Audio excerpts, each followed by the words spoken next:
we start with yours, and then we don't have time for questions. Maybe what we'll do is we'll just do your presentation, and then pick up the questions maybe after lunch, if that's okay with you. Okay. Okay, great. So we'll give a quick introduction. So. Presentation and questions. You want to do both together? Okay.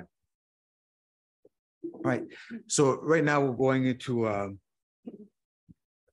for our third part of the session, and we have maybe 5 presentations where we're going to be discussing now the organization of financial accounts and compilations.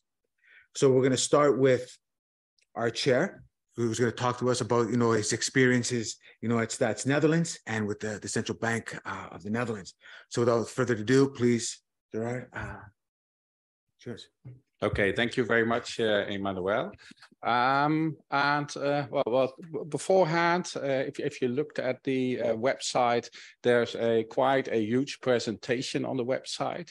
I was really struggling with, okay, what will I put in this presentation? But then Tihomira convinced me all the information which is in the presentation might be very relevant. So please do not change the presentation. But if I would be to present the entire presentation, that would also, well, completely consume lunchtime. So I will try to highlight a few issues of that presentation. If you have questions, if I'm going too fast, please stop me and ask questions. So what I would like to start is with this sheet, the cooperation with the Dutch Central Bank. I think as in many countries, we have a long history of cooperation as a statistical office with the Central Bank. We see them, always have seen them as an essential strategic alliance. They provide data to us, they are data users, but they also produce statistics we also produce at the statistical office. More specifically, the relationship with the economy with the rest of the world is an area in we both produce statistics. And that cooperation, well, has been enhanced over the past few years, and there are some major drivers for that. So you should allow me to do a bit more clicking. Let me see which one. I think this one illustrates it best. If you, well, 5-6 years ago, looked at the figures the central bank produces and the statistical office produces on the relationship of the Dutch economy with the rest of the world, you could see huge differences. And those differences are really huge. There might be some small differences, for example, in the trade in goods and services, but especially when you went to the financial balance sheets, difference could be extreme. As an example, which I always mention, if you look at external wealth, the position the Netherlands has with the rest of the world, the difference could easily amount to 100 billion euros. Yesterday, I showed you that 100 billion euros is compared to the trillions in positions. That might not be that much. But if you look at, well, we got lots of questions from our users, and increasingly we got questions from our users on, well, why are the difference? You're describing exactly the same. So why is the statistical office is saying A and the central bank is saying B? We of course also asked that question ourselves. Yeah, that could not be. Why? And we have to change it. And especially because we used to hide between. Because there were differences in the conceptual part. So we had the BPM manual and we had the SNA, which were, well, not completely aligned. So we could always say, well, there are differences in the conceptual issues. So that's why we differ, but those have been aligned. So that was an excuse we couldn't use anymore. We said, okay, we have different revision policies and benchmark policies. Well, that's an internal issue, and that's not something which is completely understood by our users. That's at least my experiences. Or we said, well, we have integrated versus independent statistics, whatever that may mean. But that was one of the arguments we used to explain why the differences were so great. And But to be seriously, I think some 6-7 years ago, we also thought ourselves, this has to change. This cannot be the case anymore. Although as two institutions, we have quite a good cooperation, we have to go one step further. And that's where we started, and we already in 2014, so it's a bit more than 7 years, we started with, okay, what would then be our joint vision? And we said, okay, the goal should be that we realize complete consistency between the balance of payments and the international investment position and the rest of the world accounts in the national accounts by harmonizing sources, revision policies, and setting up, and that's an important one, setting up a new process with a joint integration of the balance of payments, IIP, and the rest of the world account within the sectoral accounts. And we see that both statistics should be considered as an accounting framework. And more importantly, we also said that, okay, we see that in the central bank, there's a lot of data and knowledge on the financial institutions. Also from their supervisory tasks, they have a lot of information, they get a lot of information, they require a lot of information. And we already use that, of course, in the rest of the world accounts.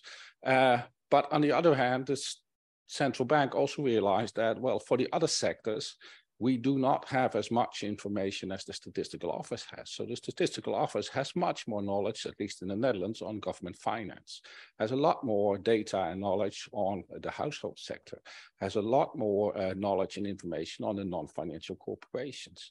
And that's why, okay, if we want to have a new joint process, what we certainly have to do, that we have to take optimal benefit of comparative advantages at both institutions.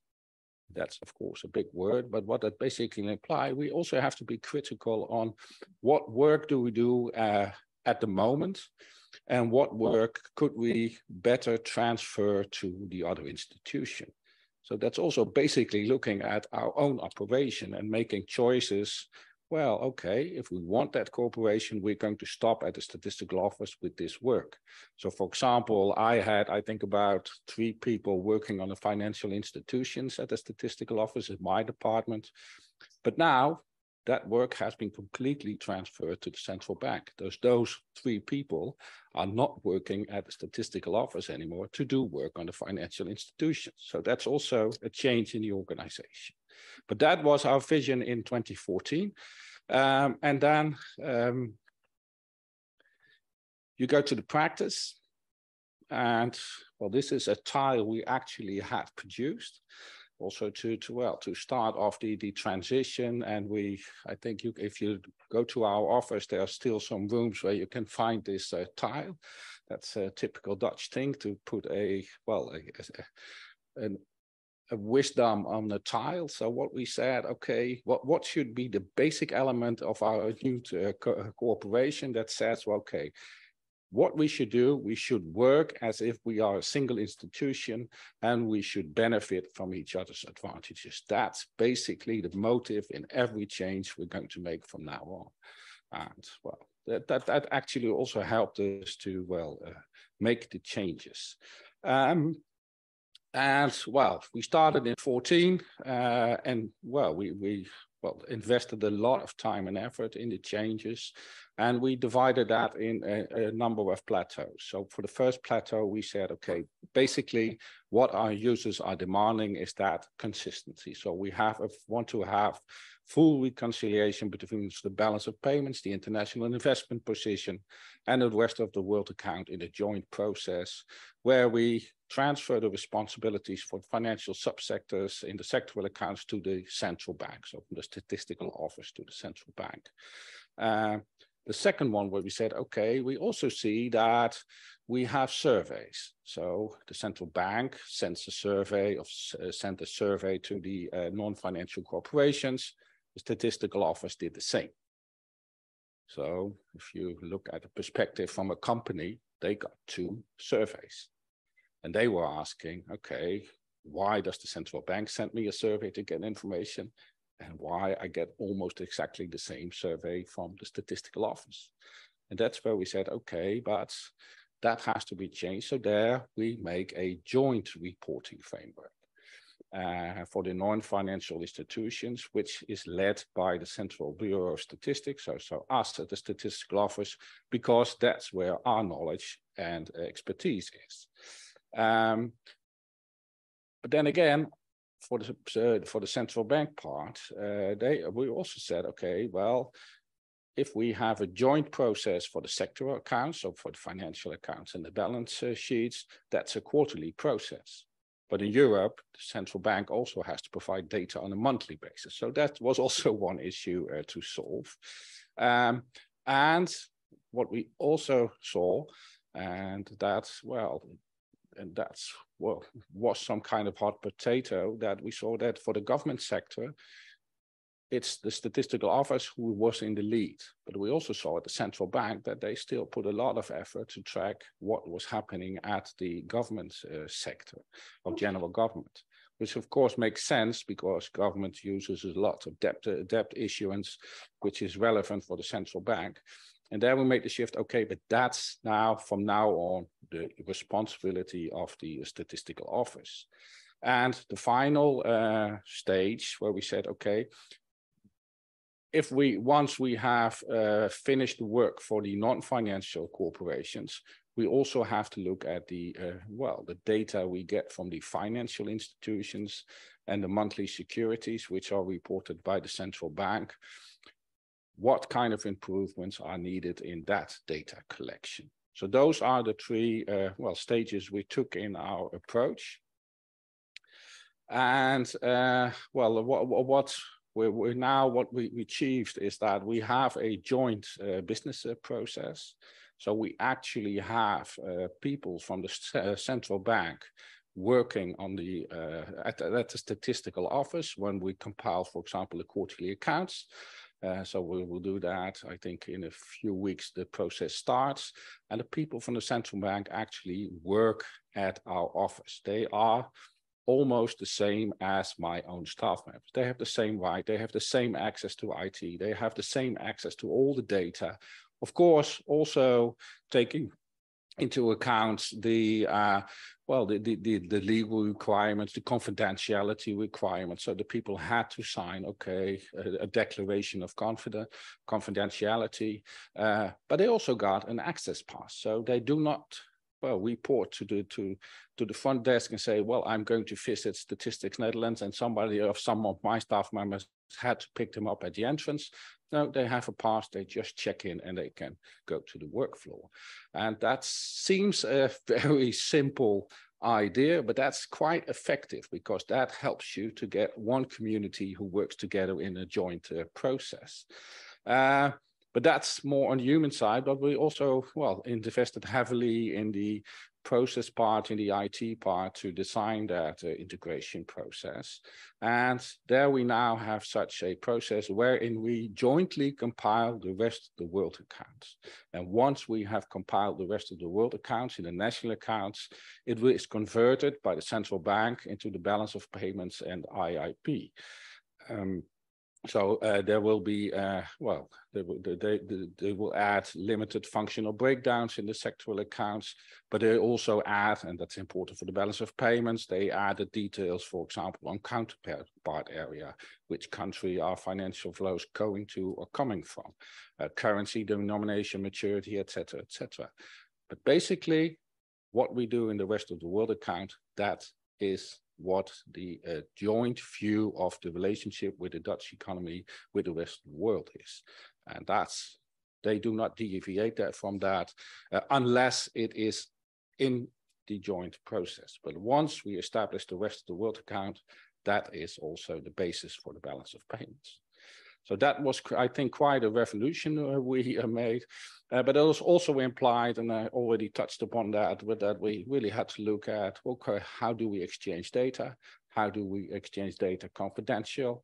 And there, we did a lot of work at, the good news is that in the end, we managed to publish a full consistent set of data. which is now consistent, and this is an older one because it's consistent up till now.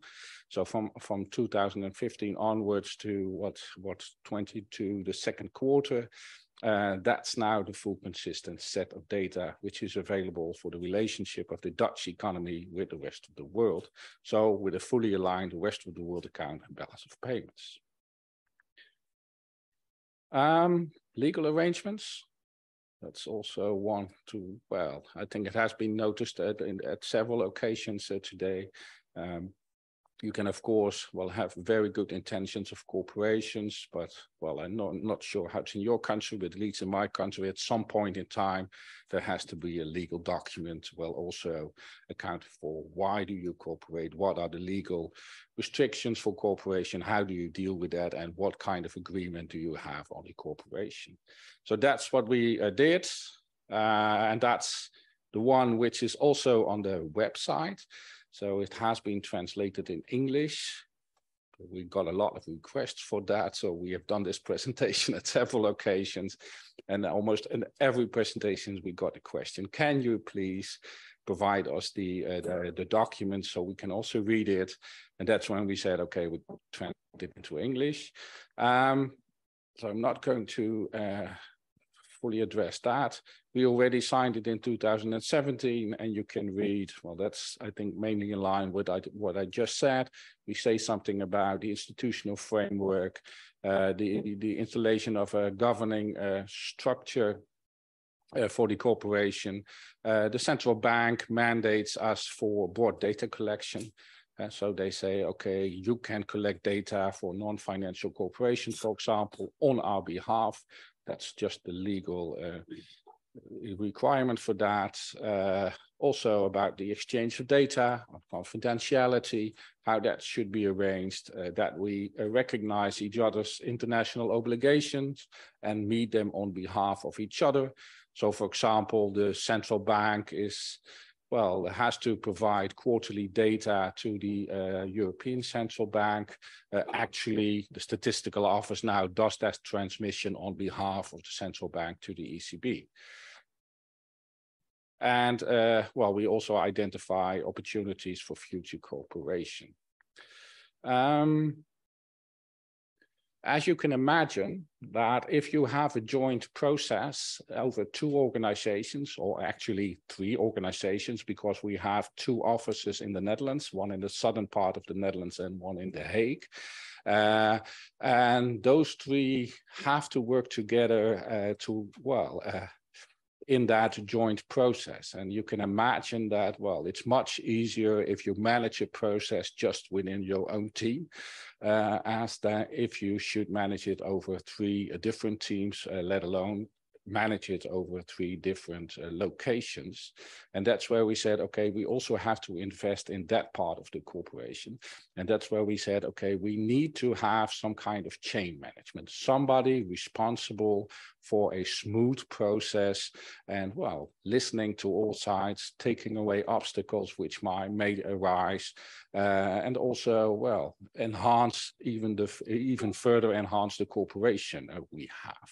So that's where we introduced a chain management, and that chain management has a few key values. So it's transparency, of course, logical, and to the rest of the organization and the stakeholders, but also the responsibility for everybody who's involved in the chain management to share signals and worries as soon as possible. If you think, okay, that part of the process is not going well, or if I do not think he is doing the right job, don't save it, put it on the table. That's, I think, one of the most important key values. Of course, the joint responsibility. You're not responsible only for the part of work you do, but you're responsible for the end products over the entire process. Help each other and learn from each other. So also actively exchange knowledge, understand the work of your colleagues. Of course, not all details, but at least know what he's doing, why is he performing a certain task, and, well, why can you also explain what comes out of that part of the process, but also actively engage with the outside world to gain new knowledge and skills. And finally, and also very important, always look forward to solve issues. Like in our regular compilation process, you always face issues, and you can, well, I say you can always go two ways. You can look back and why are we in this situation? And that's a very important thing to do. But the more important thing to do is to look forward and how can we overcome these issues and what will be the best way forward. So that's what we did with chain management. How much time do I have left? Well, we have 1 more minute, but I would like to give you an extra 10 because I'm sure there's going to be some questions. So maybe you can wrap it up in a couple of minutes. I can wrap it up in 5 minutes. Excellent. Thank you. So I think if you look then at, and then I now given a bird's eye view of what we have been doing, but we always end with the lessons learned from this whole process. And if you look at the lessons learned, I think one important lesson is that we learned that it's possible to produce harmonized data for the compiling the balance of payments and IIP within the broader framework of the sectoral accounts, of the national accounts, which of course benefits the quality of both statistics. And we also, learned that, that using that comparative advantages is a condition to be able to maintain high quality statistics in an increasing dynamic world. You see that the economy is changing at a more rapid pace than we ever imagined before, especially if you also look at the financial part of the economy. In the Netherlands, I think financial products, I'm not sure, but they come up with a new instrument, I think, every day. And there you, if as a statistical officer alone, you want to keep up with that, that's impossible. And why should you? Because there's another institution in your country which basically has it as its task to, keep up with those developments. So that's, I think, if you really want to, help the quality and improve the quality of your statistics, that's you cannot do without such a corporation. But what we also learned is that, and not surprisingly, if you want to change a process and you want to have, 3 institutions working together in a different way, that's really a time-consuming project. And we learned that, I think at the beginning, because somebody said, okay, we have to have fully aligned IT systems and everything had to be connected in the right way. And there we easily found out, okay, if you take the IT road, that might help, but that's an uncertain road and it will be really, really expensive. So let's also see how we can, with procedural agreements, see how we can smoothen the whole process. And that's, I think, also a lesson we took from this whole exercise. But also moving tasks. Like I said, 3 of my staff members do now not work anymore at financial institutions, forced financial institutions. Does of course not imply that we said, okay, bye-bye, we don't need you anymore. No, what we actually did, we sat around the table, explained what we were doing, why we were going this way, and also ensured that they got a new place within the statistical office. So that's also very important. What it also learned is that if you want to reach that goal of harmonized data, it requires a real institutionalized cooperation, and not only on the work floor, but especially at the management level. So even in high management, everybody should have the same goal and also convey that message, and over again, because that really helps the process. We learned that it's important to be pragmatic and to facilitate and promote the collaboration at staff at every level.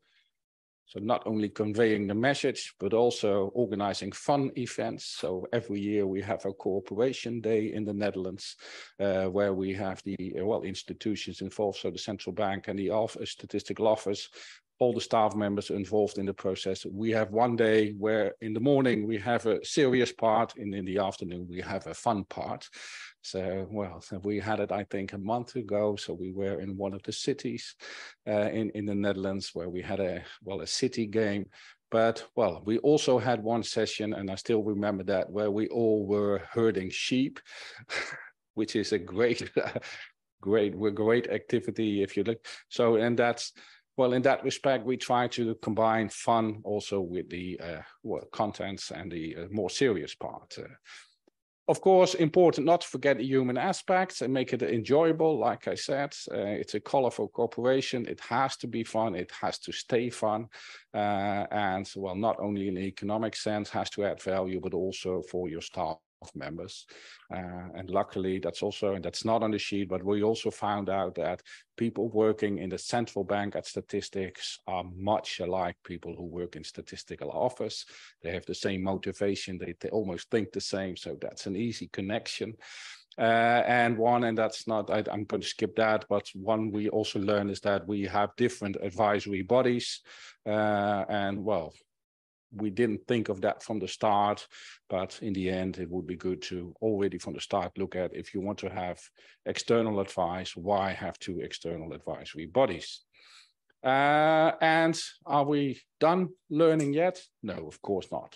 After all those years, we still keep learning and we still encounter issues and difficulties, and sometimes we clash. But we see that, well, also, well, that's normal if you have such a corporation. So we have regular evaluations of the governance structure. We see that, well, we have a joint process, but that's even, well, we have more interdependencies, it's complex, and how do we keep it as simple as possible? That's a question we continuously ask ourselves when we are evaluating the process or the different estimates that we make. So each estimate is evaluated, and what did we do and what could we do better next time? Capacity issues and prioritization of two organizations, also something we have to learn. Well, if somebody of my staff does something wrong, it's easy for me to address that to him. But what if somebody from the central bank does something wrong, which really influences the quality of my work? I have no HRM power over people at the central bank. So those are also issues which you really have to think about. And one which wasn't relevant up till now, but in Europe, we have a system where there are obligations by the EU, and when there are new ones, how do we divide tasks, especially if extra capacity is needed? So, well, to be more specifically, if the European Central Bank says to the Dutch Central Bank, we want you to provide these new data or these new classifications, and that has to be done by the statistics office. Well, there's no automatic mechanism that the statistical office automatically gets extra capacity. So that's still one we have to solve. So that's basically, I think, what I like to have to say on this corporation. And of course, realize that this is only one of the models you can have when you cooperate between the central bank and the statistical office. This is the one we chose after a long history of cooperation, and I think it now suits us the best. But then again, every country has its own characteristics, and I think all of the models, and that will also be this afternoon in this session, many different models can be envisaged. So this is only one of them. Thank you very much. Very interesting. I'd like to first say thank you very much for your frankness and presenting, the pros and tribulations of this process, and now what you've achieved. I know it's close to our lunchtime, so a little bit over our lunchtime, but I'd like to, definitely have a little bit of a discussion. So please, if anyone has some questions, if you can raise your country flags, that'd be great. Go ahead. Thank you for presentation. It was very interesting to see how you cooperate within institutions and how you come up with this finding very good solution. You mentioned that you are doing the statistics for the BOP and IIP in terms of within your statistical office. Are you doing the whole set of data like current account and financial accounts, which is needed for the whole BOP and IIP? Because you said that the data that are prepared by your institution are sent to the central bank, meaning that central bank is doing the dissemination of the data. So do they do any additional correction, or they just distribute it, whatever they take from you? Yeah, in the Netherlands, we have a full set of accounts. So we have the financial and the non-financial accounts, where we also look at vertical discrepancies. Like I explained, that for the rest of the world part of those accounts, we have a joint responsibility. So the knowledge and data from the central bank and from the statistical office are used in the joint process to compile the rest of the world accounts in the sectoral accounts. And once we have done that, and we establish the rest of the world account, that is for the central bank, the basis to further compile the balance of payments and IIP details needed, for example, to be sent to the European Central Bank. And if you look at dissemination, like I explained, well, part of the information for the financial accounts is sent by the statistical office to the European Central Bank, but the balance of payments and the IRP is still sent by the central bank to the, I think it's Eurostat, to which they send it. So does that answer your question? Yeah, thank you very much. And an additional question, or just if you have analyzed it, does it affected the errors and omissions? Like, was it better after this cooperation, or does it have in not only in terms of, as you mentioned, like having this cooperation decrease the number maybe of costs or stuff like that, but does it have also this quality increase? Yeah, I think it indeed increased the quality of both on both sides. So at the statistical office, we got a better rest of the world account, but at the central bank, they certainly also got a better balance of payments, international investment position. And I think indeed with smaller errors and omissions. Like I said at the start, the difference in external wealth could easily amount to 100 billion euros. I really have to recollect, but I think the number we in the end ended up with was a bit more close to what the central bank said than what the statistical office said. But I'm not sure. I have to look into that. But somewhere in the middle we met. And I think, but that's not the most important, of course. The most important is that we, on both sides, established a really leap in quality of the rest of the world and the balance of payments. Do I see any other flags? Sorry? I would like to. So regarding this chain management, first of all, what's the size then of the joint team between the two institutions that are actually compiling the financial accounts? Ooh. Do you know Those that? are two questions. Oh, that's the two questions. Yeah. The size maybe require some management. No, what I can answer is the governance structure then? There's a separate governance structure. I can elaborate a bit. Yeah. We recently took stock of how many capacity we put into the full sector accounts. So they also with the balance of payments IIP. And like I said, we have annual, quarterly, a full set of accounts. So financial, non-financial. And those are the disclaimers I have to mention before I mention even number. And I think if you look at that, it's about also taking into account the work done on the international trading goods and services, especially for this work. We're about 30 full-time equivalents.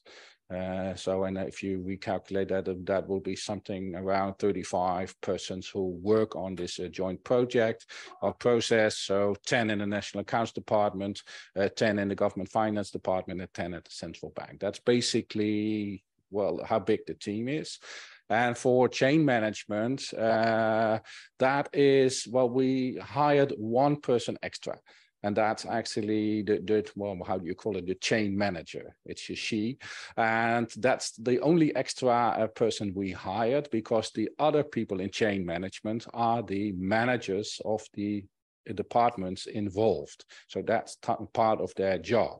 And for the chain manager, we have the agreement that half of her time she works for the statistics office and half of her time she works for the central bank. She also, of course, has to have one home base. So she's based at Statistics Netherlands, but she has, joint responsibility. She has a responsibility for both organizations. And, we also put into her working instructions that one of the requirements is that she's also regularly at all the different offices which are in the corporation. So, and we share the costs. So the central bank pays me half of her salary, which is also important, of course. Any other questions? Thank you. All right. I don't see any. So I'd like to thank you very much. Excellent discussion. And we thank you for your presentation. I guess a good, strong takeaway from me is, again, building a strong relationship. You can, overcome, hurdles and enhance the statistical system. So yes, as Gerard said, this is a model, but I think the key here is the strength, in the relationship that they had built over the years, which allowed them, to be able to put aside differences and, build a better future for their statistics. So thank you very much. Excellent. Yeah, you're welcome. May I add one more anecdote? Yes. And that's also, you like me being frank. You can, of course, imagine that if you, are undertaking such a huge investment and process to change the way you work, you do not always agree as central bank and as statistical office. And I still remember that I think it was after 2 or 3 years, we really, really clashed. So it was almost war. And we even had to hire an external consultant to get us around the table and to talk and express our feelings and why doesn't it work and why do I do not think you're doing a good job. But that, in the end, I think was a turning point in the corporation. And that's the relationship was strengthened by such a conversation. And even though that's not the meetings I always look forward to, it really helps you to get the communication going and talking, explaining. And that's, I think, also like to support your message, that's very important. Build on the relationship. And now it's time for lunch.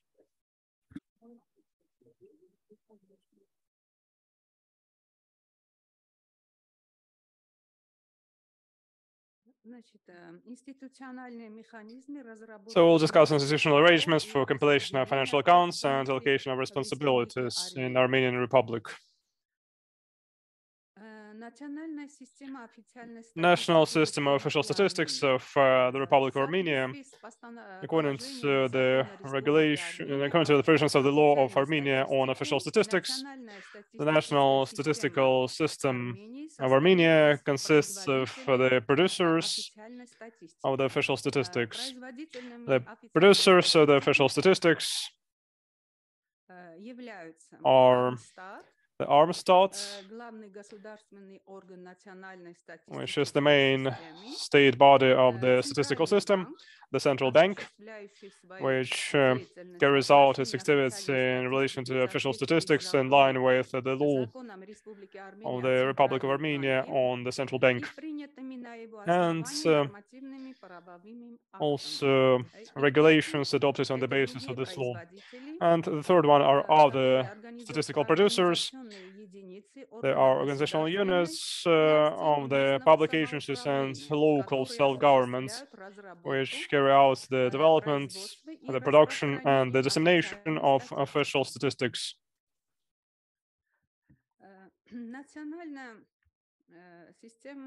National system of official statistics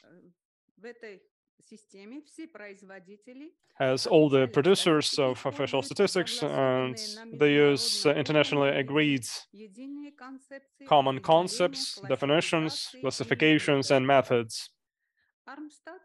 Armstat coordinates the application of common experience on all the national statistical system, except for the central bank,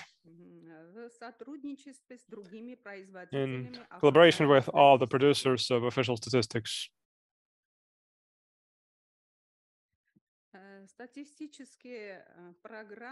The statistical programs are the basis for official statistics in the territory of Armenia. We develop 5-year program and annual statistical program as the key instruments for effective strategic and operational management and coordination of all the national statistical system.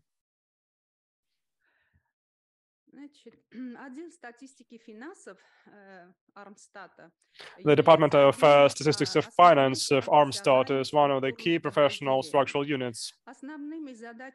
The main objectives of the department are the following: the development and implementation and harmonization of statistical documents, templates, and methodology for the non-financial sector.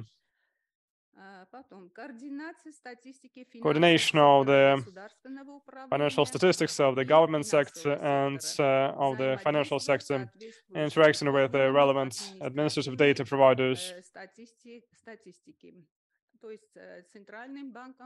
the Central Bank and the Ministry of Finance of Armenia. Ensuring that the indicators of the sectors are comparable with internationally recognized standards and norms. Organize, coordinate, and manage the financial statistics information system. Compile the financial accounts of the SNA and develop relevant statistical questionnaires and survey programs for this objective. Also, preparation of statistical publications and other information materials.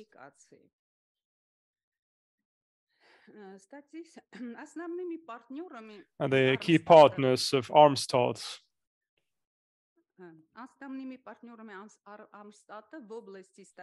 In the area of financial statistics are,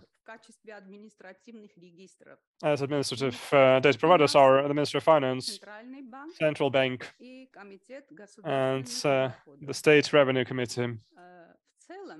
In general, there is close and effective cooperation between Armstadt and the administrative registers, which promotes the efficient processing of statistical data.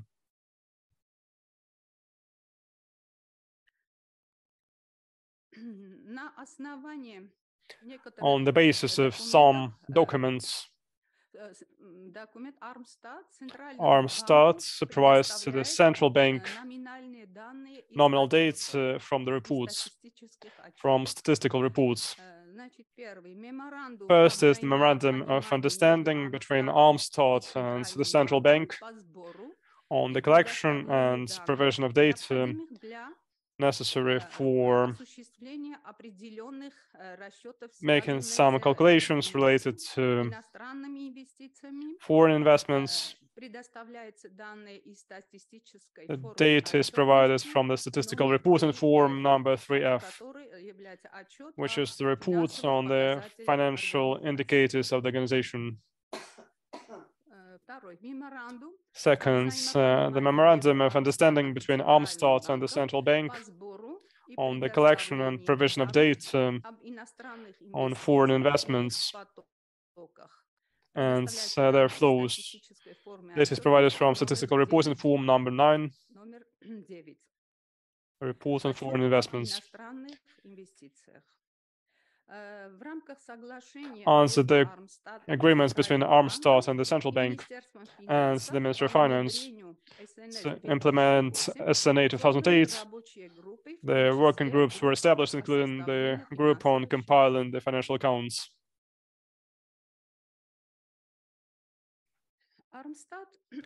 Armstadt is responsible for organizing, coordinating, and managing the financial statistics information system, compiling the financial accounts in the national account system,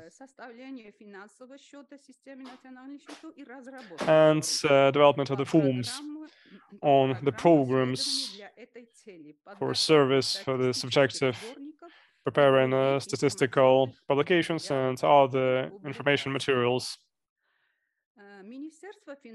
The Ministry of Finance is responsible for collecting and processing statistical information on public finance, in particular on transactions of the central bank, of the central governments and general government units, and also general government debts.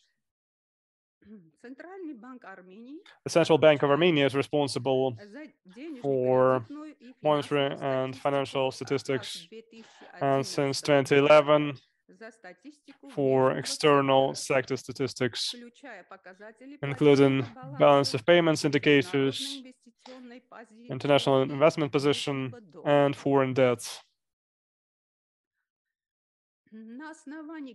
On the basis of the schedule established by the statistical programs, the Ministry of Finance provides to Armstat the data on general governments in the form developed by the Armstat.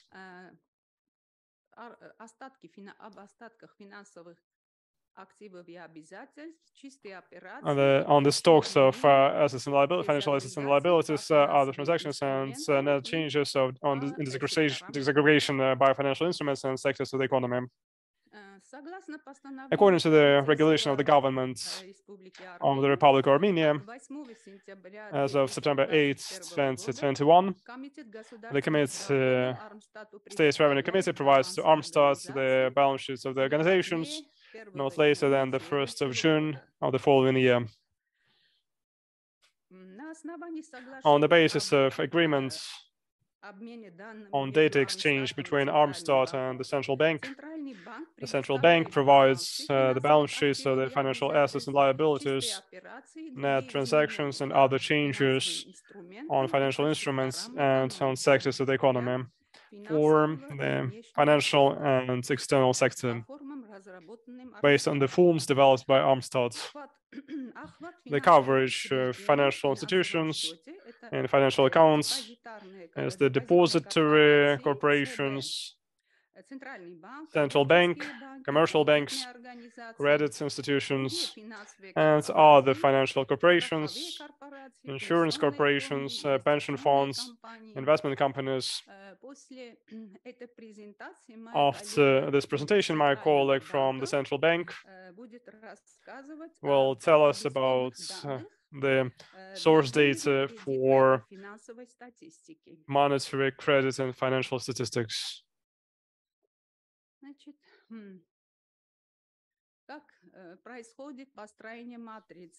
How do we build the matrix from whom to whom?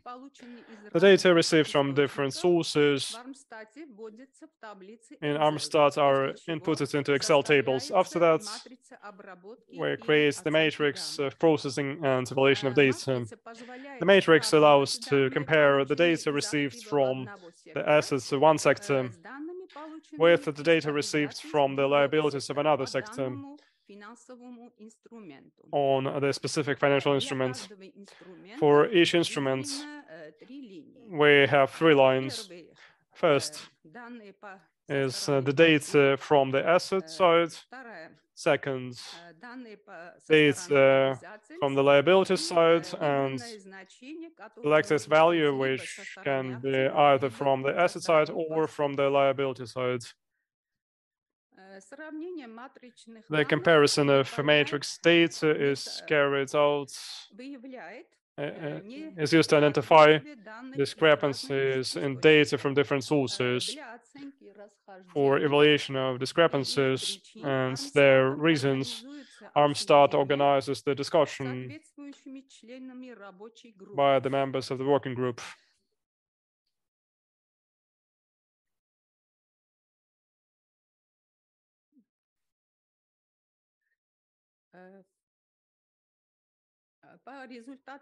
Based on the results of the discussion, the decision is made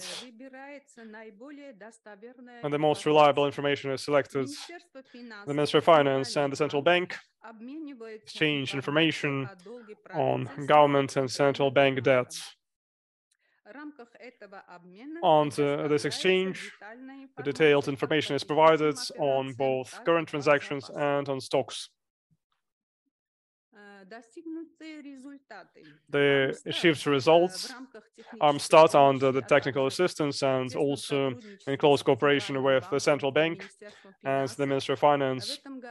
This year compiled the preliminary versions of the financial accounts and financial balance sheets in the system of national accounts for the Republic of Armenia for 2019. The financial accounts and the balance sheets reports were compiled on the basis of the tables developed using the approach from whom to whom or who to whom. The method, the basis for the compilation are the corresponding methodologies of the SNA and Eurostat. This is how the financial transactions account looks like for 2019. Thank you very much for your attention.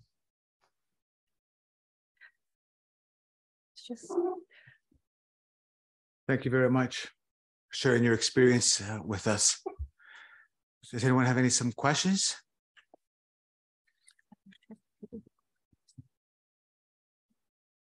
Well, maybe I can start off then. So thank you again for the excellent presentation. I was wondering, you mentioned in one of the earlier slides that you have a 5-year plan. And I was wondering, do you subsequently relook and revise that 5-year plan? So I guess, at time T, you establish what you would like to accomplish at time T plus 5, but anywhere in between T and T plus 5, do you reconvene and rediscuss and then maybe reprioritize and change, the yardsticks? Thank you.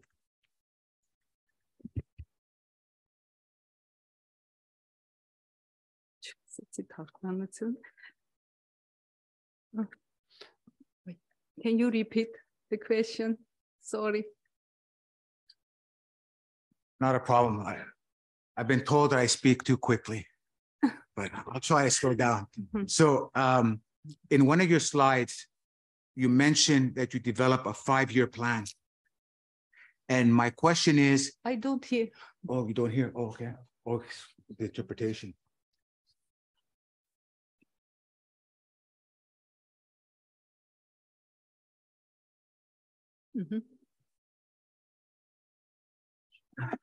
Is it better now? Yes. Okay. All right. Let's start one more time. So in one of your slides, No. you meant— No. No. Oh. Да, я просто хочу слышать все-таки.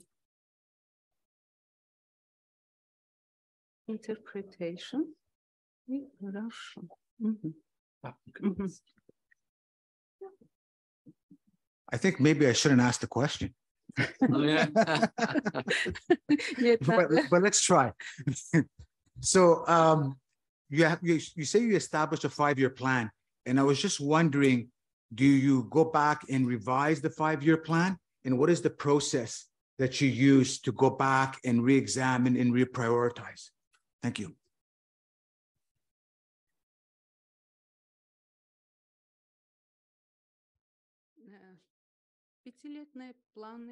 Our 5-year plans are beyond my competence, frankly speaking, but as regards the statistics of finance, we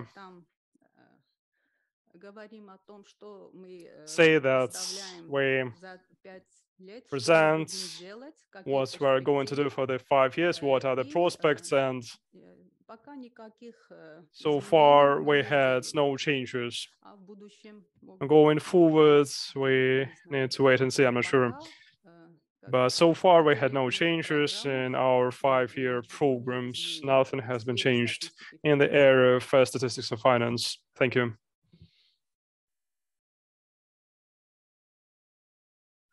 Thank you. While others are waiting to think about a question, maybe I'll just do a follow-up. So who do you discuss with when you gather the information for the 5-year plan? Do you have sort of like a committee that also talks to the Ministry of Finance, to the central bank and the statistical office, and then jointly and cooperatively you establish these 5-year goals?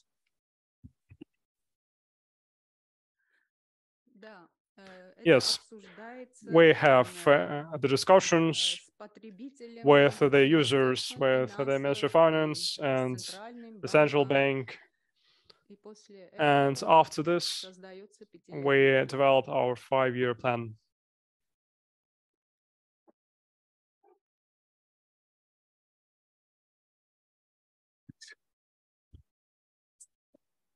Sorry, please go ahead, Turkmenistan.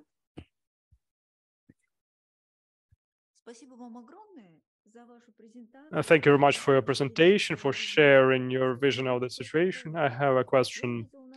I have seen on your slides, you mentioned that your central bank will comment on this, that your central bank is responsible for financial statistics.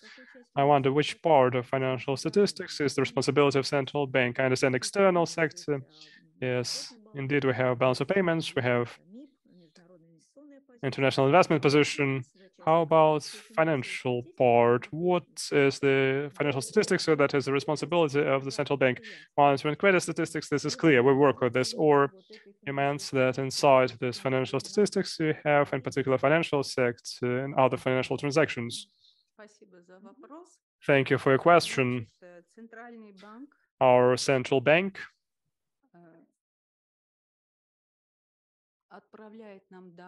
sends us data for the whole financial sector, and Dr. Markaryan will give us more details on this one. In English, okay. We provide data monitoring financial statistics. I mean, data for all financial corporations and external statistics, data on external statistics. So whole data that we have for financial sector. If I answer to your question. And what kind of financial corporations data do you have? По каким финансовым корпорациям? У вас depository corporations, I mean other depository corporations and other financial corporations. А вы регулятор, получается, и страховых компаний? Yeah, surely. Yes. Do you regularly receive this on insurance companies? Thank you. Thank you. That's a good answer. Thank you. Thank you both. I don't see any other flags. All right, so thank you very much.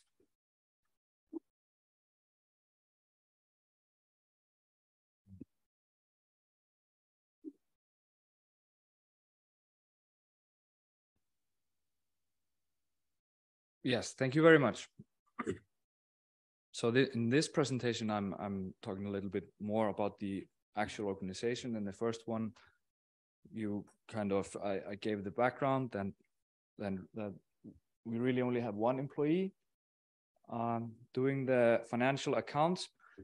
That's not really 100% accurate. It's also because it's a cooperation with the central bank. So I'm going to go through the institutional setup and the organization, give an overview of the compilation workflow, talk a little bit about the MOU with the central bank, and I'll delve a bit deeper into that in my last presentation then. So the financial accounts in Iceland are, of course, secondary statistics as elsewhere, i.e. they are compiled mostly on the basis of other statistics and other data. And the effort is split between the central bank and us based on a memorandum of understanding in which it says that Statistics Iceland is sort of has the main responsibility on then publishing these accounts and dealing with questions, following questions, and so on. So it's me at the statistical office, and then there is then I have a counterpart at the central bank, and we meet regularly to discuss this. This might be. Can you see this slide? Might be a bit too small. So okay. In the top, going from top left, I put on the slide that okay, there's the S12 sector in general, the financial sector, that reports to the Financial Supervisory Authority. Maybe I can. No, okay. And also the central bank, and of course the securities registration. And then the central bank conveys that information further to Statistics Iceland. There is an omission here that also the international investment position is compiled at the central bank. So S2 also is part of the top left.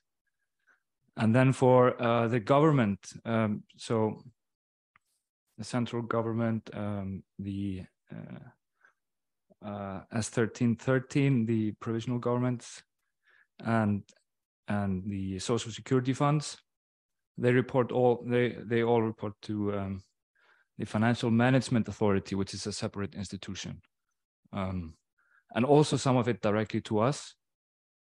And we also get data directly from the Financial Management Authority, and we are currently actually we're trying to form an MOU with them as well, actually, which is not much needed, in my opinion. And then for the individuals, households, and non-financials, they report their taxes to the tax authorities, and then we get the information therefrom. On NPIS, actually, we are mostly using counterparty data from the financial sector. So there, it all comes to Statistics Iceland, and we have additional departments that are working this data, and they're compiling a bunch of other different data there, which I then finally I'm sort of the circle in this picture. Then finally that everything comes to me sort of on an aggregate level. And then the central bank comes back into the picture, and we have these working meetings where we discuss the results and try to balance out the general accounts. And once we're happy, then we have an output. So it's not really just me.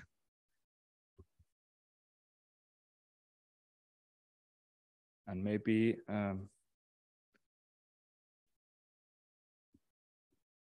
yeah, I included this slide.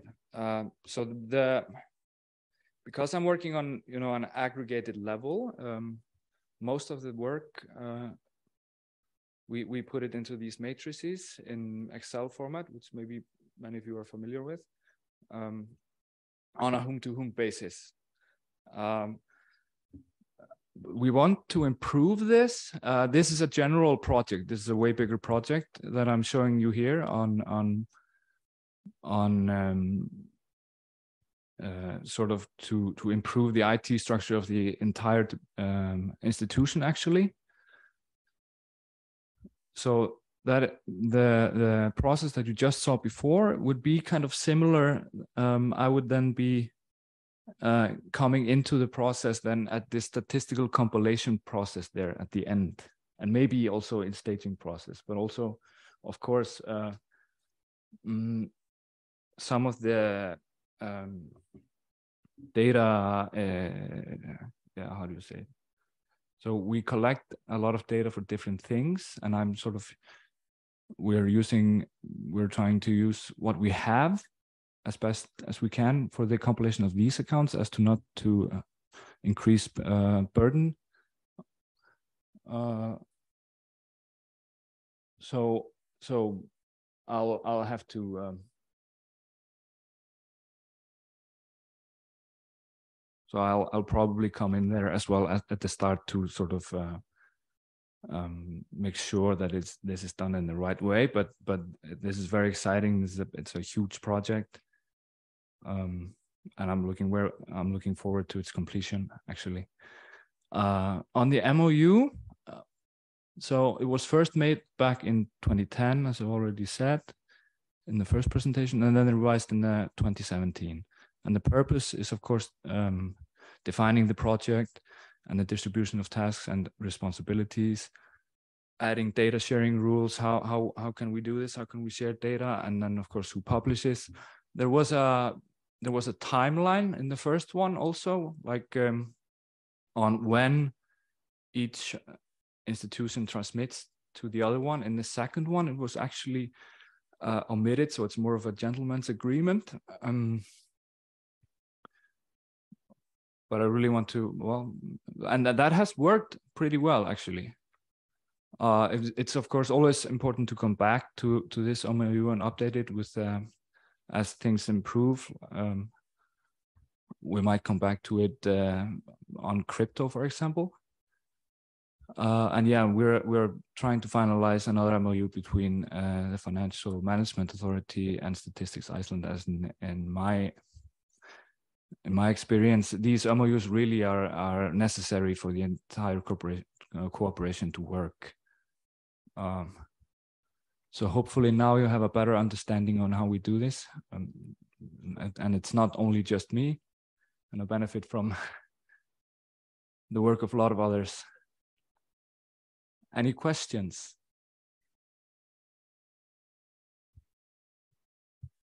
Please go ahead. Understand, yeah. У меня такие два Oh, вопроса wait.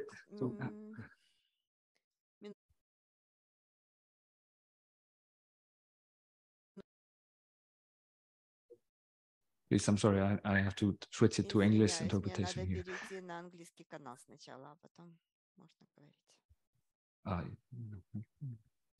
Now I am on the English channel. You should hear me. You hear yes. me? I hope so. So I have two questions. Question number one, how often do you publish your data on financial accounts? Frequency. And second question, to what extent this information is used when the monetary, credit, and other kind of policies are formed in your country? Thank you. Yeah, those are actually questions. These are annual accounts at the moment. We are sort of only publishing annual, but I will say that the central bank publishes also quarterly accounts, almost in the same format, almost in the same format as the annual accounts, and we publish also quarterly at the statistical office, quarterly data for government. We are in the process actually of making that fit into the financial accounts framework completely, and we'll be publishing that very soon, I hope. These accounts are used actually quite heavily. I've seen them in reports on financial stability at the central bank, for example. They use it a lot, and they try to add, their own quarterly data to it as well. They are used quite a lot. I've seen them in many reports on financial stability, instability, and macro-pru, stuff like that. And I hope that goes all the way to the decision makers. Does that answer your question?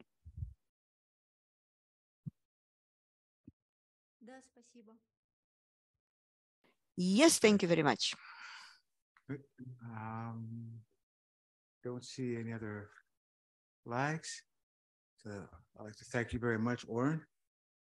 I guess I will still go with the team of one.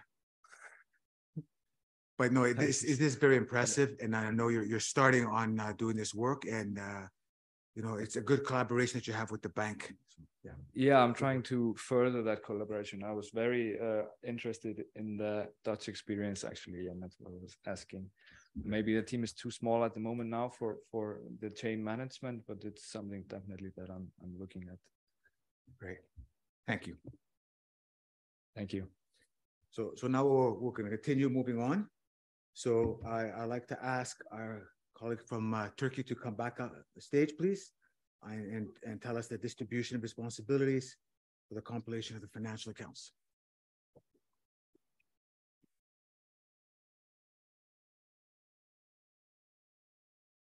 Yeah, okay.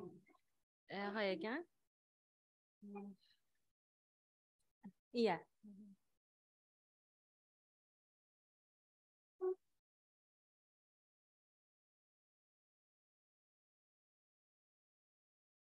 Before starting, I want to correct something that I said in my first presentation about the timeliness. So we are publishing our statistics like in 3.5 months, not 2.5 months. It will be too ambitious.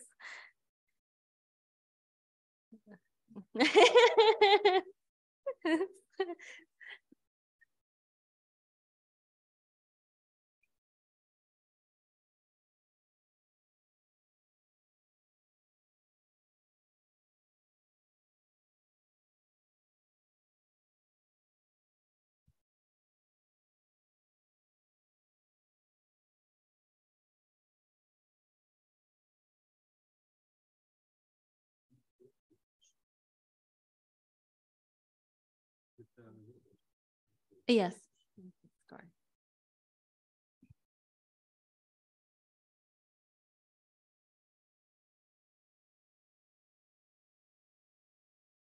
Thank you. Yes, thank you. I am going to try to share our experience on the distribution of responsibilities for the compilation. So I'll start with a brief history of our production process, production journey, and then show how we distribute our responsibilities for Turkey. So we started to compile financial accounts in 2006. There were only 2 sectors, banks and central bank at that time, and we transmit the data to the OECD. And 2 years later, we formed a working group on financial accounts with Turkstat and Minister of Treasury and Finance. And almost each year, we try to add a new sector to our publication process to broaden the coverage. So we started with mostly financial sector and the government sector. These were easier. And in 2013, we started to publish annual data in our website.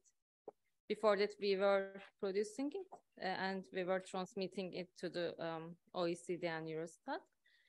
And at that year, we also enhanced the coverage by including non-financial corporations, social security institutions, and investment funds. And then in 2014, we added households, rest of the world, and pension fund sectors. And in 2015, we started to publish quarterly financial accounts. And 1 year later, we adapted our series to SNA 2008. So we revised the series back to the 2010.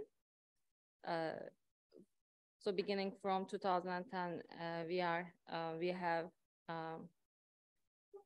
SNA 2008 adapted series, and in 2016, also Turkstat started to publish institutional sector accounts annually. And in 2017, we started to publish whom-to-whom tables for only loans and deposits. And also we formed a working group on integrated accounts.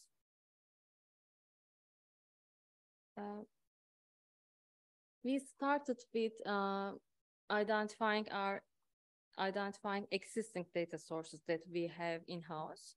So we try to make a list of the data available in central bank mostly. Then we try to identify the data produced by other government agencies or other possible resources. Then we made some data sharing arrangements and protocols between these agencies, so start to produce financial accounts. When deciding which agency should be responsible for which sector, first factor to consider can be legal framework, because some agency has the legal authority to collect and to compile the data, so it will be easier for them to get the data. And also you can search for other available sources like central register agencies or trading platforms. And also cooperation is important, of course, sharing responsibilities. So establishing protocols between agencies helps. Splitting responsibilities among agencies, and also for these ends, you can establish working groups between agencies. So what we did, we have an official statistics program like the other countries have. It is a medium-term program and agreed for 5 years. And in that program, the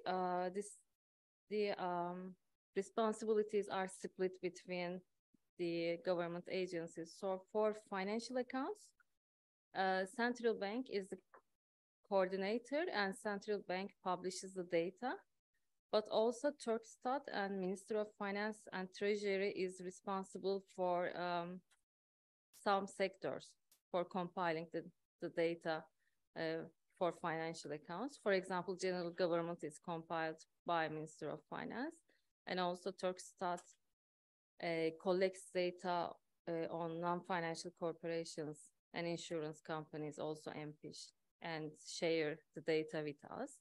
So we are producing the whole set of financial accounts and disseminate in our website.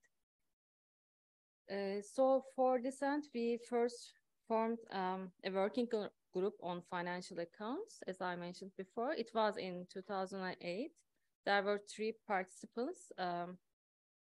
CBRT was the coordinator. The group is active now, actually still active. Turkstat and Minister of Treasury and Finance are the other participants. The main objective was first discussing the conceptual issues and methodological issues and trying to minimize the differences between different statistical sets. And also we try to design consistency checks to minimize these differences. Now there is also an integrated accounts working group, because we have a joint project in order to produce integrated accounts for the country. It is launched in 2017, and we had 2 workshops, 2 workshops in 2018 and 19. We tried to find the differences between our data sets, and we are going to have a 3rd workshop next month this year and continue to work. The participants are same with the working group on financial accounts. So CBRT is responsible for financial accounts. Turkstat is responsible for non-financial accounts. And and Minister of Treasury and Finance is responsible for government finance statistics. Objective is reaching a consistent integrated accounts. For this, we are trying to identify the differences in the coverage and data sources. We are trying to harmonize our methodologies. And also we are trying to harmonize our revision policies, because it also results in differences. There is a 3rd working group. I also added in my presentation. It was formed in 2018. The main objective was to fulfill our self-commitments in the Data Gaps initiative of G20. We need to have a security statistics database which is international compatible. For this end, we formed a working group, and CBRT was the coordinator. Minister of Treasury and Finance, Central Registry Agency, Settlement and Custody Bank, and Regulation and Supervision Agency were the participants. So we analyzed the existing data sources and identified related data gaps.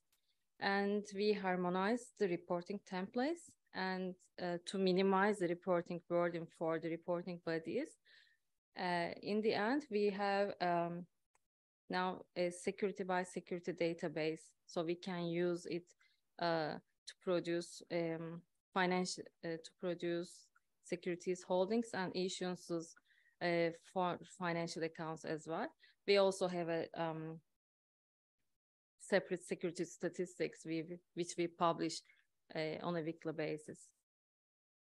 So that's all for me. Thank you for listening. Great. Thank you very much. Do you have any questions? Right. Okay. Want a couple of minutes just to think. Maybe I could start. Oh, sorry.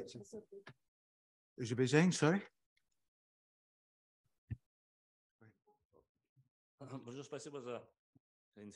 Thank you very much for such an interesting presentation and a very big work that has been already conducted. I am just curious.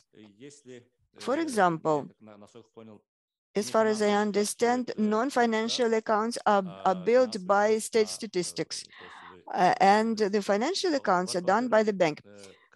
Then the question is, when state statistics gives you data on non-financial corporations, do you use that as the primary data and then you do with the data whatever you want?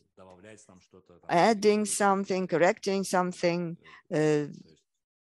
and using them for final publication, or they present to you the final data sets that you just can publish and do nothing with them. And the second question, it's about financial and non-financial accounts. How do they bring them into accordance? Do you agree them upon the sectors? By, for example, pure borrowings and pure lendings, capital accounts. If you do this agreement, if you bring them into accordance, how do you do that? Is it done by statistics or is it done in the area of financial accounting? Thank you very much. Thank you.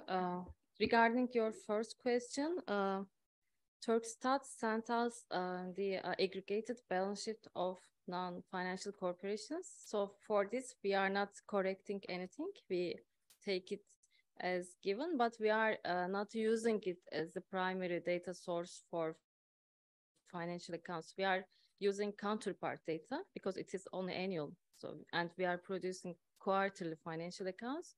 We are just using to fill in the gaps that we can't find from counterpart data. For the second question, actually we are still working on minimizing the discrepancies. What we do is we are sitting around a table and working, showing each other how we compile data. This also includes the sectoral classification. I think we are mostly aligned with it in sectoral classification, but we have some differences in the compilation of sectors, especially this rest of the world. We have differences in the rest of the world and BOP. Our aim is to find a joint way not just one institution will decide it, but we are going to decide together.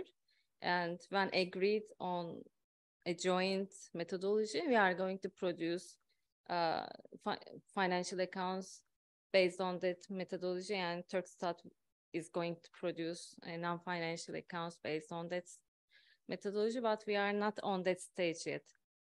We are just trying to find what causes the difference. Please go ahead.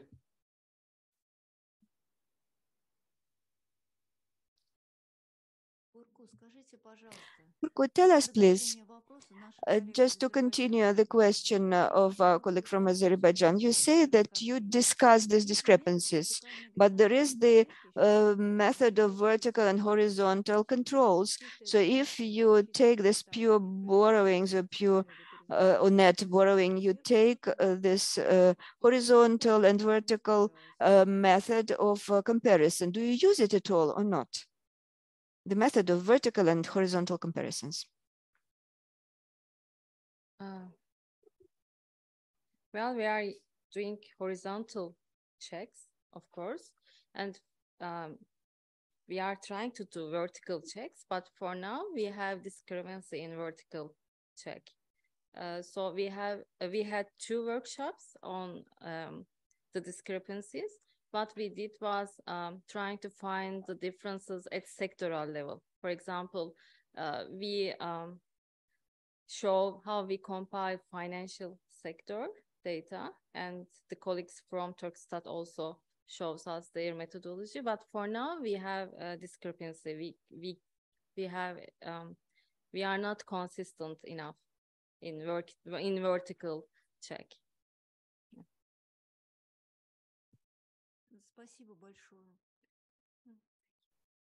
Thank you very much. Great. Thank you. I don't see any other flags.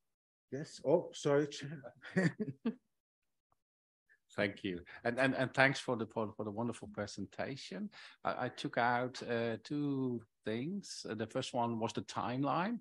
Was really things to see that, like we also discussed yesterday, that starting to compile financial accounts and balances is not something you do in 1 year, but it takes a long time. So I think that nicely illustrated that. What I also really liked was, and that was also the question just asked, is that you seem to have found some kind of mechanism where you discuss with all the compilers, whether or not at the central bank or the statistical office, to discuss what issues will we still have to solve to get a better quality of the account. So I really like that.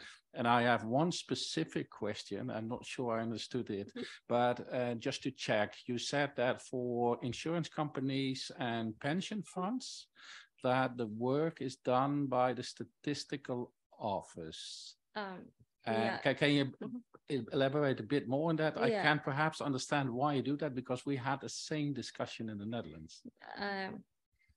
Actually, it is not that the sector is not compiled by the Turkstat, but a portion of the sector is actually compiled by the Turkstat. It is the one that these are like charities which serve as pension funds for their employees, like the funds formed by the employer to serve as a pension fund for their employees. This data comes from Turkstat, but the rest of the insurance and pension fund sector is compiled by central bank. So it is a misleading part. I also checked with my colleagues when I see the table first, and I asked them, do we have the data directly from Turkstat as you did? But it's only a small portion. Yeah. Thanks, that really clarified. And like I said, we had the same discussion in the Netherlands when we looked at the distribution of tasks, and especially the pension funds, insurance companies were the most difficult, because there we also do estimations for the GDP part, for example. And then, the central bank said, okay, that's so complicated and does not fit our processes. Please, can you do that on behalf of us? So I think it's a perfect example to find a solution halfway. Yeah, and we have also support from Ministry of Treasury and Finance for that sector. That sector is really complicated. Yeah. Thanks. Great. So thank you very much. Very interesting presentation and discussion. I just want to say really quickly, just maybe echo some of the comments that I hope when you finally do reach, the joint model that you're striving for, you also make sure that you take in those objectives that you showed us. I thought those objectives were very, very important to keep in mind, whichever model you go forward with. So now we have our final presentation for this session. So I'll ask Pierre, please, if you can take the mic, and we're going to see a presentation and have a discussion on models used in the EU. Okay, thank you. Maybe a word before turning to this presentation. So talking of the timeliness of the quarterly sector accounts, maybe it's of interest for some of you to know, in the ECB, we have a deadline at T+85, 85 calendar days for reporting first data for the sector accounts. And some countries have already their full sector accounts, but I think it's very few. The agreement is that they send the full sector accounts at T+97 calendar days. And so, yeah, just to give you an idea for at least Euro area and most EU countries, the current timeliness. And otherwise, yes, a few words about the institutional arrangements in EU countries for the compilation of financial accounts. So I'll first try to give an overall picture in the EU and then a few examples of arrangements on specific topics. However, I realized listening to the presentation on the Netherlands this morning that probably this picture is extremely simplified. We as international institutions, so this was prepared together with colleagues from Eurostat, we know the main counterparts, the institution that says, okay, we are in charge, we send you the data. But in most cases, there are, item by item, sector by sector. There was just this discussion on insurance corporations, pension funds. Maybe a small part is done in one institution, another part somewhere else. So this is just a very simplified summary of what we see from the side of international as in European institutions. So as you can see, in a majority of countries, the national central bank is fully in charge of compiling the financial accounts and reporting them to the ECB and generally other international institutions. So the countries with asterisks are cases where the general government sector is still compiled by the NSI, so not so 100% the NCB. Then the second group is with countries where there is a joint responsibility. Generally, the NSI is in charge of the annual financial accounts and the NCB is in charge of the quarterly data. Then we have a few countries where financial accounts are compiled really under the responsibility of the NSI. So there are very few, so I can list them explicitly. So it's Finland, the Netherlands, and Sweden. But as said, this is still a slightly simplified summary of what is really happening. Then I think this was already also mentioned a bit in some other presentations, but an important element for the compilation in the EU is that there are ECB regulations and guidelines from which we get very harmonized data for a number of sectors. So it's what we call monetary financial institutions, meaning banks and money market funds, investment funds on top of the money market funds, financial vehicle corporations, which means in our jargon, securitization vehicles, insurance corporations, and pension funds. And of course, so these data are collected in all cases by the central bank, or in most cases there might be a couple of exceptions, but it's nearly always the central bank because it's related to this legislative power of the ECB to collect data. So that, of course, plays a big role in ensuring big data availability in the central bank for the financial sectors. In addition, so securities holding statistics and securities issue statistics are also largely are collected based on an ECB guideline, so that also there, so more on the horizontal dimension for securities, holdings, and issues, the data tend to be also available to a large extent in the central banks, and even the part of them are compiled centrally by the ECB and some specific NCBs who have received a special mission to take care of that. Also, these arrangements take into account the following sharing of responsibilities for the balance of payments and international investment position. Generally, there the NCB is in charge in the EU, except in Ireland, Finland, Luxembourg, Malta, and Sweden, where the NSI takes care of part of all of the compilation. But as said, this is a bit simplified. This is what we see on our side as the main counterpart, and behind there are certainly a lot of different organizational arrangements between the central bank and providers, especially, of course, the statistical office. So just a couple of examples of arrangements on specific topics. So the registers are, of course, a key issue. Some countries have a unique register that is used to identify both financial and non-financial sectors. So all entities are can be put together, and you are sure that you don't have an entity classified as financial by one institution and as non-financial by another one. But in other countries, there are several registers, and close cooperation to maintain consistency between the two. Typically, the NCB has a register of financial institutions or some financial subsectors, while non-financial institutions tend to be monitored by the NSI. The revision practice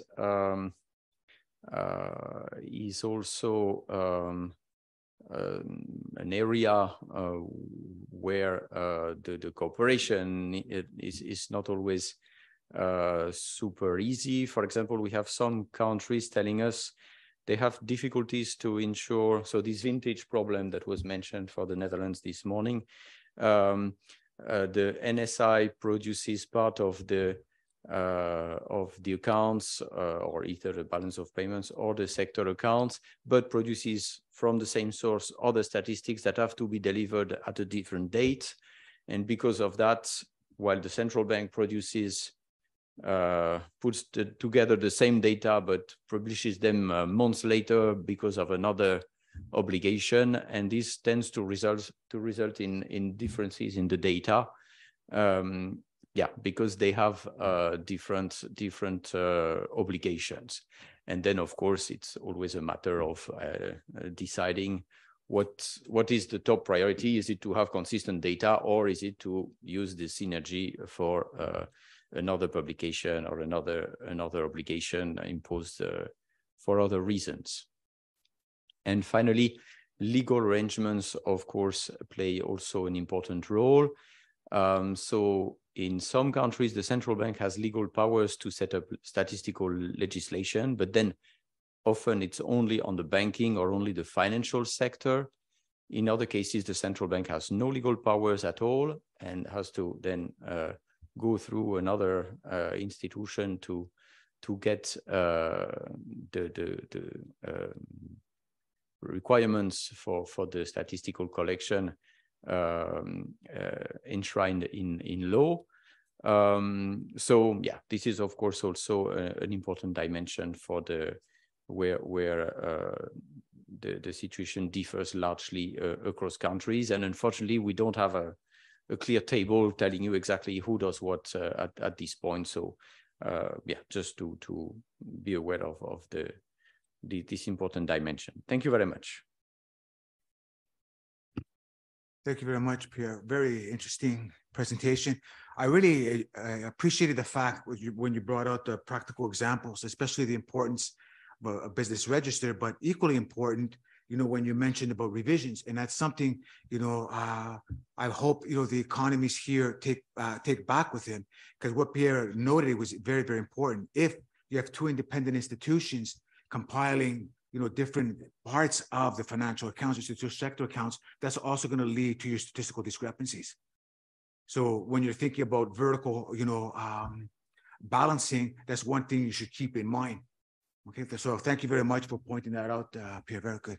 So now I turn it on to the floor. If someone has some questions for Pierre.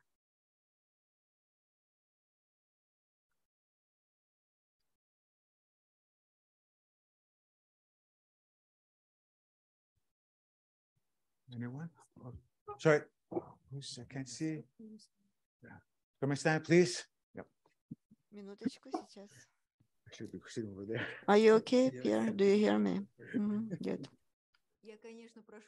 I am sorry for taking your time with my questions, but this is a very interesting discussion, and I am interested about the question of balancing. We've been talking about this vertical and horizontal balancing, but there is another kind of balancing via the balance of payments. How do you use that balancing when you are compiling your financial accounts? When we look at the current operations account, and also capital operation account, there should be the same figures, or at least it should be very close. There will be some deviations, but this figure should be very similar, that will coincide with the net crediting. Can you tell us some information about it? How do you do that balancing? Thank you very much.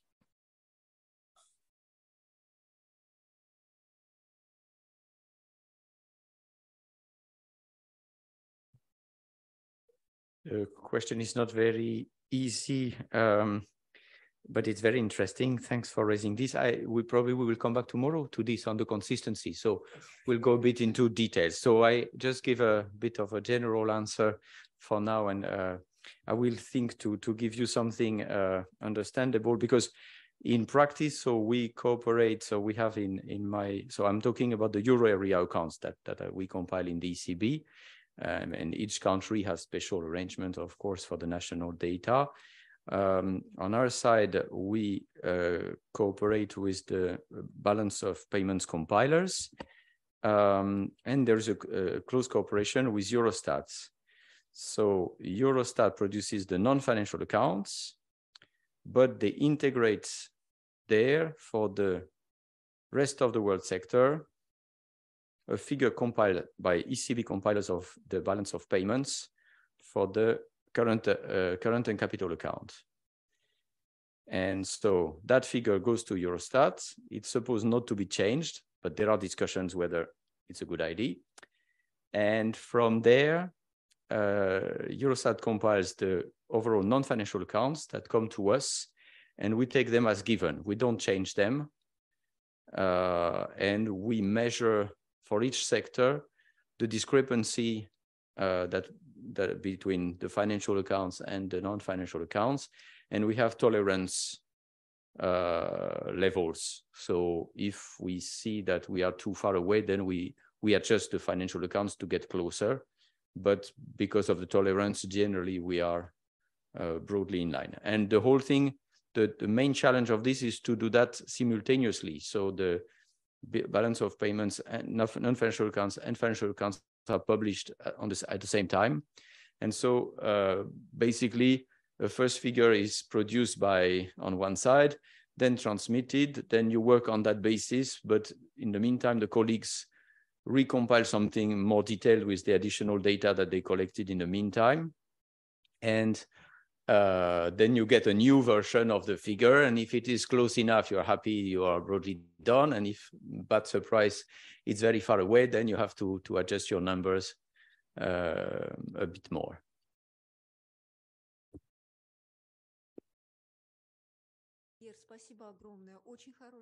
Thank you very much. It's a very good answer, and I understand that the current account does not change. You will adjust the capital transactions account. Is my understanding correct?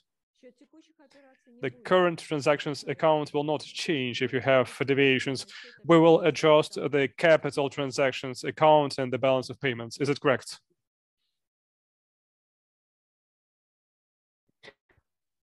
So in the official language, so current plus capital accounts together lead to the B9, to the net lending, net borrowing, and this is not changed.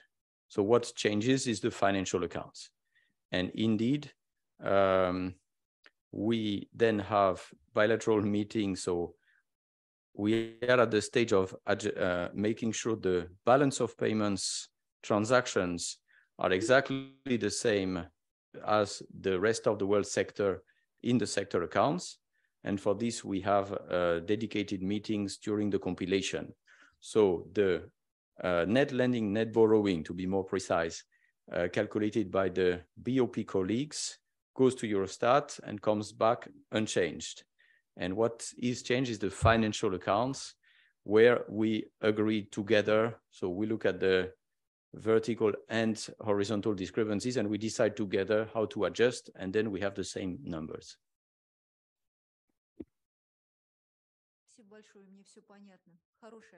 Thank you very much. It's a good answer. Thank you very much. It's a good answer. Thank you.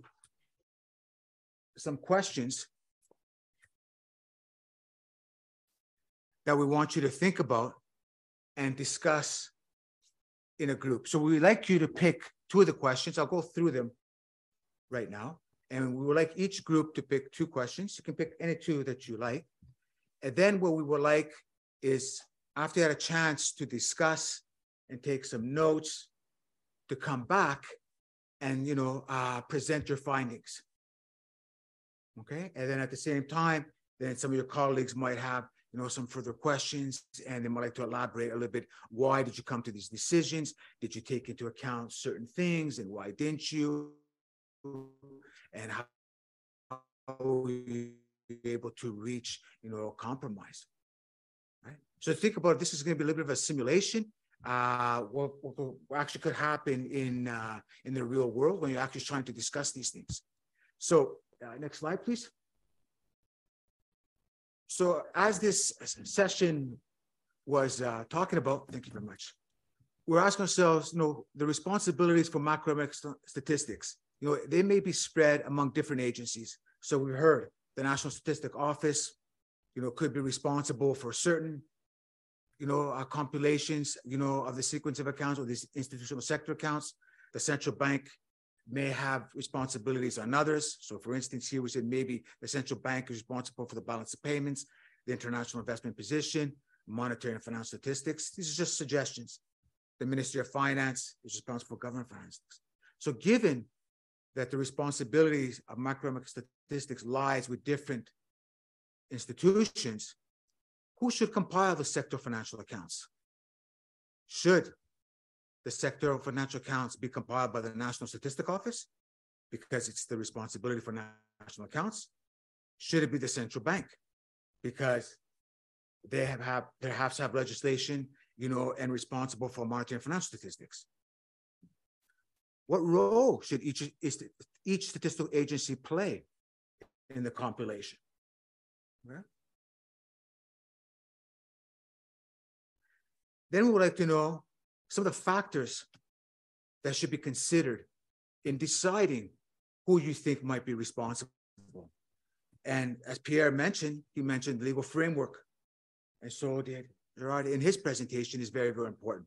Another factor that you might take into account is who has more resources, who is more funded, right? And maybe a factor that should also be considered is the needs and the uses. The central bank may be already compiling flow of funds. So if they're already compiling part of it, should they be responsible for the rest of it? So things to think about. This is not an exhaustive list. It's just to give you a little bit of ideas, when you're discussing amongst your group. Another question that we'd like to know is that, or that you might want to entertain is, how can cooperation among national statistical agencies be determined? How to assign responsibility? So again, here we'll just give you a little bit of ideas.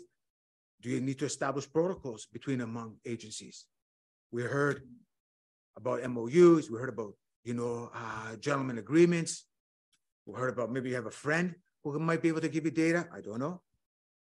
Then responsibilities for compilation may be split among agencies. We heard, a very, very good example that, with cooperation and collaboration, things can be done jointly. We heard from the Turkish presenter that they're aiming for some kind of joint protocol for their future work. Is there other models that you should be thinking about?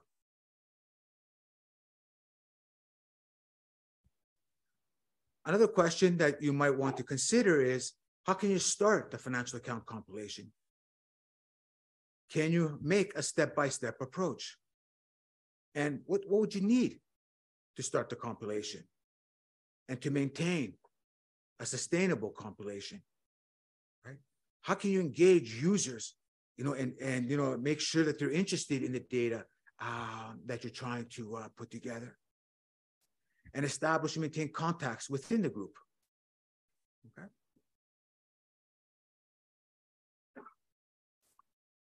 Another question that you might consider is, how detailed should the accounts be?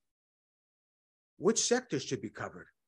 Is it important to have all sectors all at once? Can we put together some of the sectors and work on others later?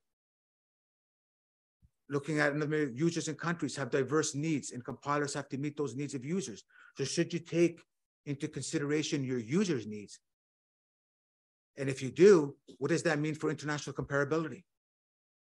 Right? Because there could be a conflict between your user needs and to be able to produce, estimates that are internationally comparable. What different types of data sources may you need? Resource constraints that you may face. And resource constraints could be, data. It could be, human resources. It could be funding. It could be IT. It could be all sorts of resources. And always keep in mind that one of the objectives is international comparability. It's very important, for stakeholders, for other international organizations that are monitoring, financial stability, and good governance. They need to be able to make sure that the data is comparable. You want to compare apples to apples, right? So when a country produces credit market debt, the same definition has to be applied by the other country. Otherwise, the comparison is useless. Okay? So we're going to provide you with a hard copy of those questionnaires after the coffee break.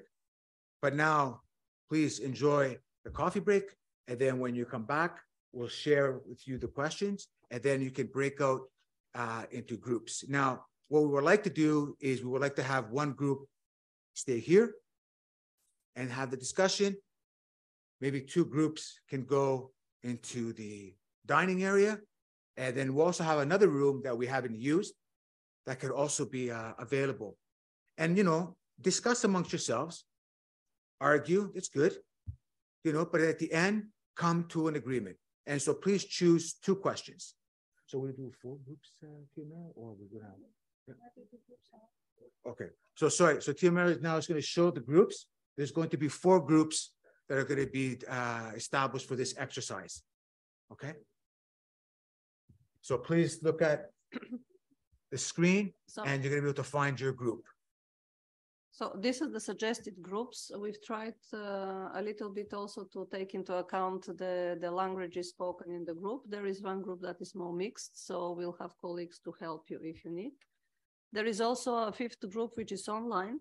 So the interpreters will stay with the online group. The colleagues that are connected online have been very quiet. I know you may feel a bit isolated, but if you wish, you could stay in the meeting and discuss between you. This list of questions that was presented by Emmanuel is also posted on the website of the workshop in the breakout session section.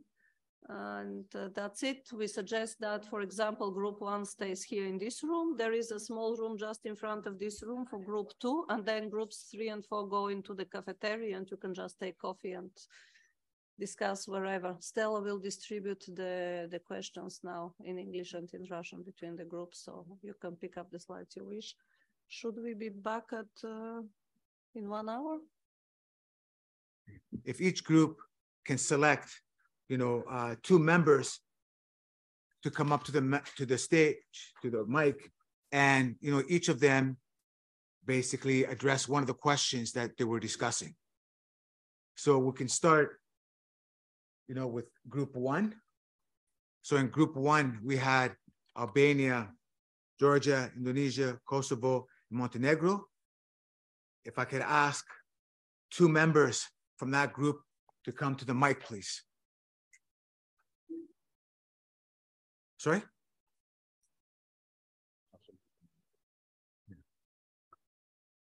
You want to move this? Sure. No, it's to come. Yeah. Yeah, it's a lot better. Great. So whenever you're ready, please go ahead. Thank you very much. We, group number 1, have been discussing the financial account compilation procedure and methods. And starting from the responsibilities for macroeconomic statistics, we all of countries have the same as theoretically you have written down. Like, we are completely very orthodox in this way of compiling the macroeconomic statistics. So all of the countries, National Statistical Office compile GDP, national account, central bank is for BOP and monetary financial statistics, and the Ministry of Finance, government finance statistics.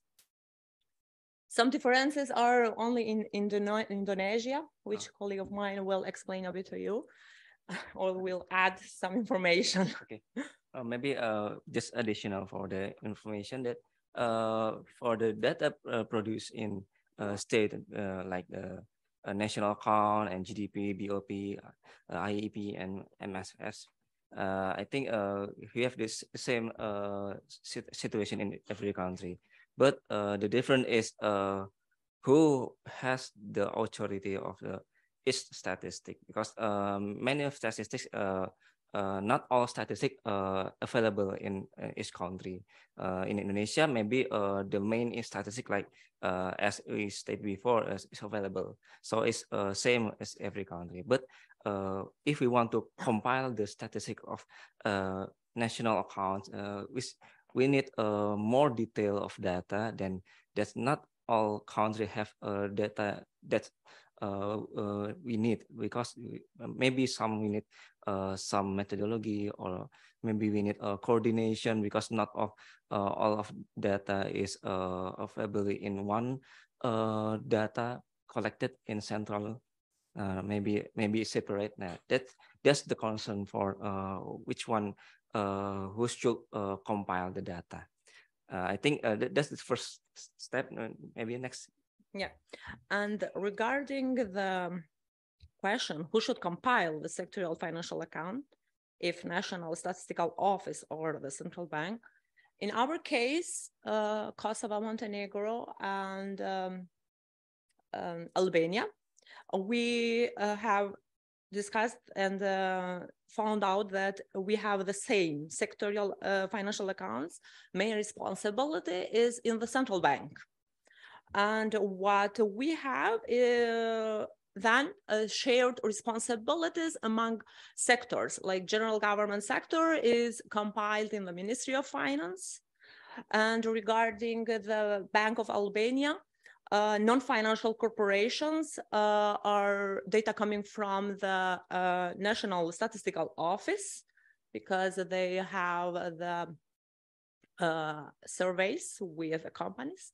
And they send the data to the central bank, and the central bank further managed to compile this data in terms of financial accounts. In our case, in Kosovo, we are still in the process of compiling the data. And for the time being, we are discussing also to take the data from the tax administration, because they have the system on which they collect the data for their needs, but they have also quite information which can be used for the financial accounts. And Georgia is not compiling for the moment. Indonesia is the same. And what role should each institution and statistical agency play in compilation? All of us have been agreed that each institution has a very specific role. The main is divided among institutions. Like for the financial part is central bank, and non-financials, agency of statistics or tax administration, depending on the countries. And also, as I mentioned, is Ministry of Finance, because of the government statistics. In this sense, in some aggregate part, agency of statistics have to play quite a big role also in terms of overall, because they have to do the business register and to maintain it. Also, they have to make a list of sectorial,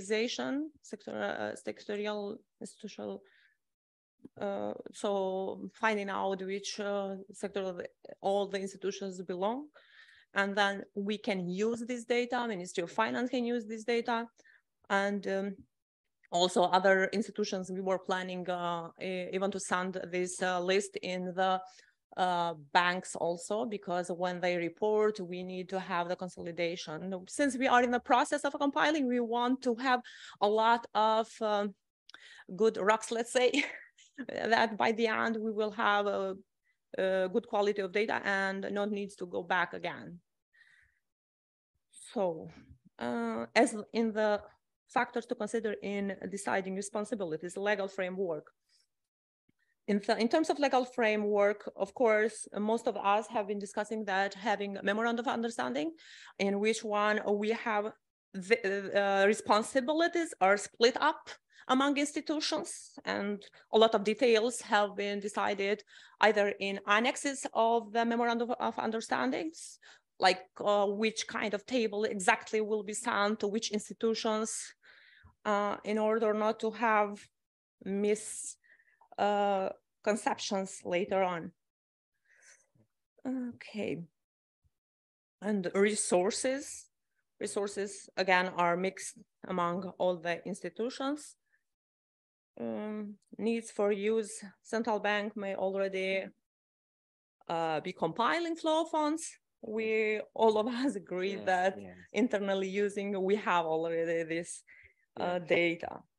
If my colleague have something to add about maybe almost of us have the same situation, like the data compiled by central bank has a lot more data than provided by other institute agency, especially for the data needs for the financial account and a sector financial account. For example, like the household itself, maybe there's a very lack of a resource, and then but which one who has the most data to collect for the household is we can say the central bank itself. Why? Because first, household can be measured by the counterpart data, which has almost of them from banks, from monetary authority, and maybe a non-bank financial institution. And we can also collecting from the secondary data, which is collected by central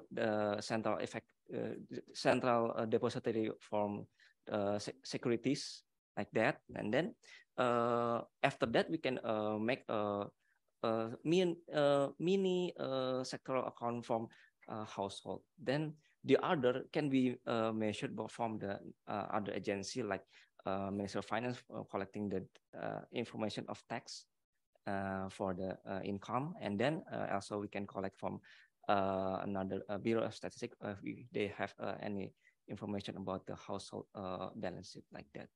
That make a lot of data from a sectoral account almost come from a central bank. That's why maybe we can consider why we should use why we should consider central bank as a compilation for data. And one more thing in the legal framework, maybe I missed. First, before having memorandum of understanding, of course, all of countries, we have the law on the statistics, in which one mandatory are agency of statistics for majority of statistical data. A central bank is for financial data. And in our case, we have also tax administration for some data. And also other agencies can be prior to taking the authorization from the Agency of Statistics. Great, thank you very much. So I just want to make sure that I understood what you said, and then I'll open the floor to questions. So in summary, you're basically proposing that each agency is going to be responsible for the data that they collect. So for example, the central bank will be responsible for financial statistics, and because of the counterparty data, they're also going to be responsible for households. The Minister of Finance is going to be responsible for government statistics. The National Accounts is going to have, I'm assuming, the tax administration and maybe the non-financial corporations. And then each of these institutions have their own, legal standards that they're going to follow and you're going to respect. But my one question that I asked, and I just want to make sure that I understood, so given your discussion and given the considerations that you took into account, for you, group number one, yep, you're going to give the responsibility of dissemination to the central bank. However, the collection and the compilation is going to still rest with each institutional agency. However, the end product is going to be disseminated by the central bank. Is that correct assessment? Yes. Financial account is disseminated by the central bank. Okay, perfect.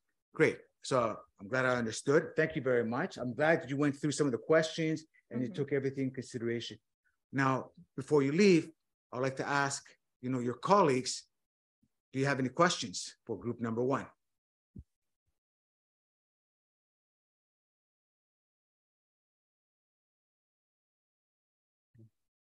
Okay. If you have any questions, maybe we are still on the floor.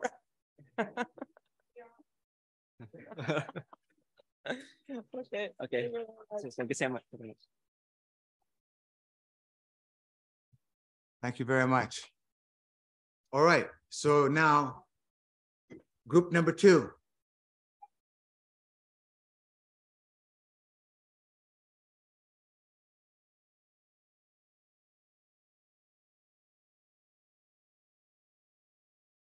Hello. Yeah, you can hear me. So we as a group are discussing about which question should we pick up. So we just wanted to answer the first question, who should compile the sectoral financial account? So as we see from the practice, like in EU countries, that even if they are following the same guidelines, the compilation of financial accounts is different from the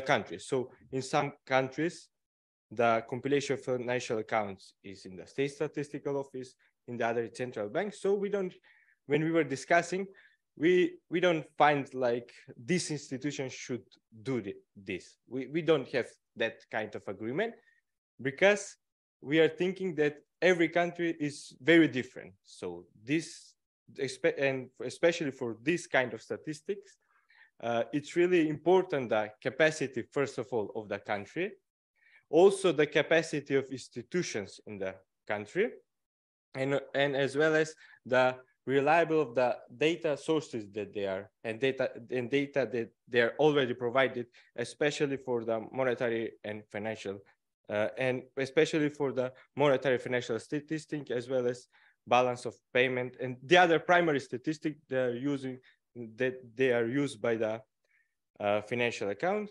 So we agree that every country should choose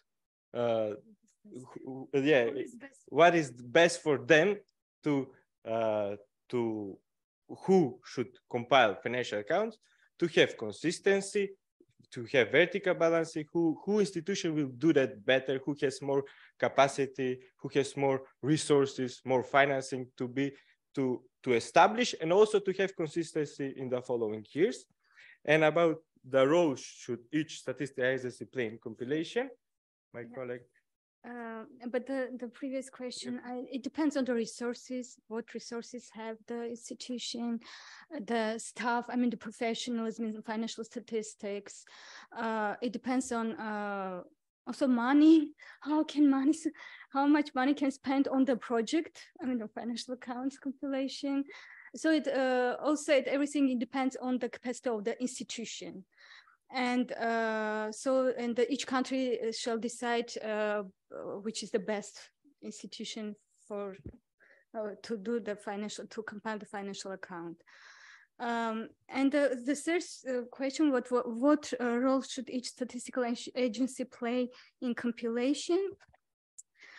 So each institution do its role, its function, has a function, but we think that it should be one database. For example, non-financial corporations shall provide data once. For example, that can be used by tax authority, by Ministry of Finance, by central bank, and by the National Statistical Office. So it should be, for example, provide once a lot of data, primary data, and it shall be shared between all agencies. But it can be other data, one database, and be shared by, within the statistical agents, statistics producing agencies. And also about the second question, we thought that the more interesting is going to be how detailed should the accounts be. We think that we don't have problem if we have more information. We have problem if we have lack of information. So we think that every country should try their best to be more detailed their data, or to get the data for the sectors and all sectors they could, like at the beginning and later, because this is material that is updating every day. So they should work on that to disaggregate to the other subsector they will improve. And also about the different data sources, we were talking about that. So we are talking on some practical issue that we are facing. I think every country is facing. For example, when some bank issue equity and their equity buying from the non-resident, for example. So we have one information from the balance of payment for that primary statistic, which is valued depending on their guidelines. Also, we have in our country and in the other countries, security by security databases, which value, if it's listed, I'm talking about listed equity, value the market prices on the stock exchanges. And we are getting, because we know that in the hierarchical setup for financial accounts, it's better to have the market valuation.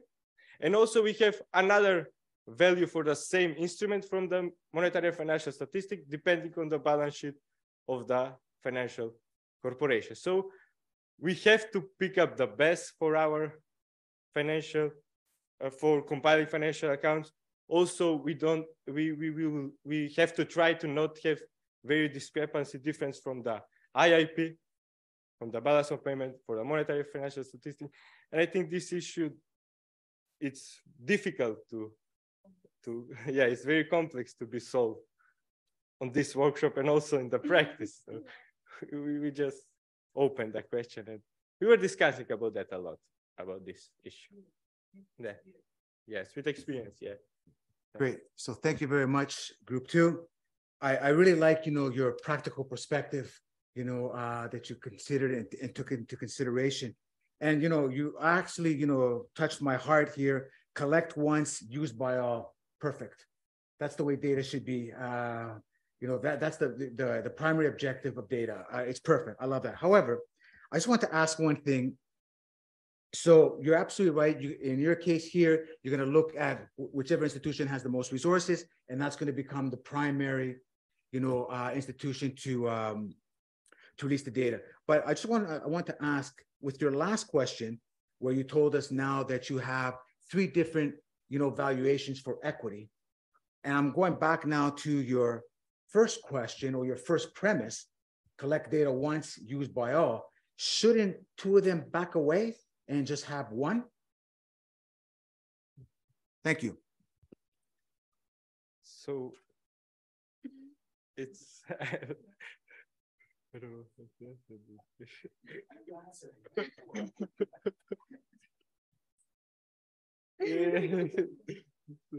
That's interesting question, but I don't know how he's gonna solve it.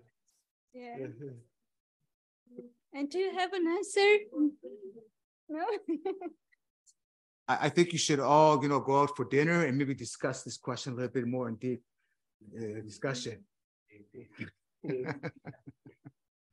All right. So now I'd like to open up the floor, from your peers and colleagues, if they have any questions for group 2. Please go ahead. You understand? Yes.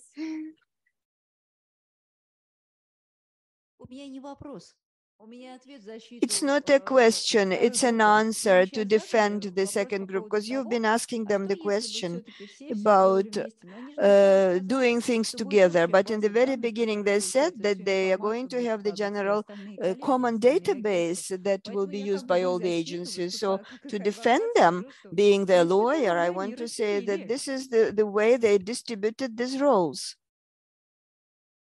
They did that. They distributed the roles. So sorry, I think you had asked me a question, which one I would choose. So in my humble opinion, I would say that the balance of payments in the MFS have to give the resources to your security by security database. And that would be sort of like, the best, database that all of them can share. Just my opinion. Does anybody have a different opinion? Sorry. Can you clarify? So the question was that. Yeah, but why BOP would get the security by security? So the question is, whether should the BOP continue to compile equity estimates and have a security database that has equity estimates, and they also have from the monetary and financial statistics an estimate for equity. So the question is that should all 3 of them collect equity, or should, because their premise was at the beginning that one database should be established and be shared by all. So then so I'm saying, well, now given this, should we have maybe one security by security database which is shared by all, or? Do this maybe to just to know a bit when monetary union started. So 98. We had a few European countries that had security by security only for balance of payments. And then there was the idea of having a common database at European level that was developed in the ECB. And from there, we developed what we call securities holding statistics, and the first source was, or the first teams doing that were those who were before in balance of payments, because this is where historically the security by security data had been collected. But then it was felt much more efficient to have everything in one block. So micro source, you collect securities issues so that you put in a database on the securities, and then you collect the holdings largely from custodians, but also from direct reporting, depending on the sectors. And that source is then used to produce the securities, the aggregated securities issue statistics, and to a large extent, the balance of payments. So just to say how it has developed in Europe. Excellent. Yeah. Thank you. Thank you. So thank you very much, Group 2. Thank you. Excellent. Question. The GDP is, as I know, in Belgium, compiled by the central bank, right? Is it good practice or not? No. Well, I'm not answering. If GDP is of good quality, I think it's okay. So what is the okay. No, I think it's a bit difficult to give completely general answer because there are always there are historical factors. There are sometimes an institution is responsible for 3 things, and these things have synergies, and this does not exist elsewhere, but it makes sense in that country. So it's very, very difficult to say, okay, for country X, this should be different or has to be like that. One thing that I might like to add, the important thing is that Belgium has one GDP estimate. Whether that's being produced by the central bank or by the statistical office, that's okay, as long as there's one estimate. You don't want 2 institutions, compiling and disseminating GDP estimate. So if the decision for Belgium was that they're the right, not only the right organization, but the organization that can consistently produce GDP, that's fine. You need one official estimate.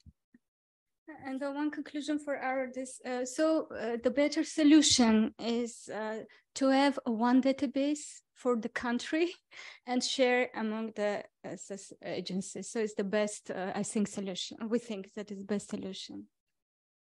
Okay, thank you. Thank you. Go ahead. Maybe I can mention that it's good to think of the legal framework. The main obstacle to sharing microdata is generally that the first one that enshrines this into law says to reassure the reporting agents, this will be used only by this agency for doing these statistics. And then it's a nightmare to share the data with other institutions. So if it can be thought about from the beginning to say this will be used for statistical purposes only, but yet you don't give more details, that can save you a lot of trouble. Excellent practical advice. Great. So now let's ask group number 3 if they can take the mic.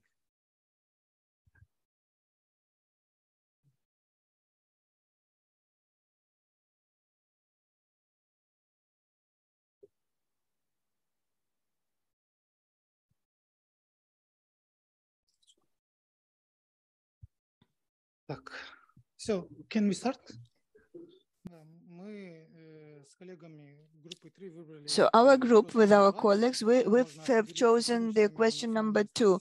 How can you determine the cooperation between statistical agencies and what responsibilities, how they should be distributed? And question number 3.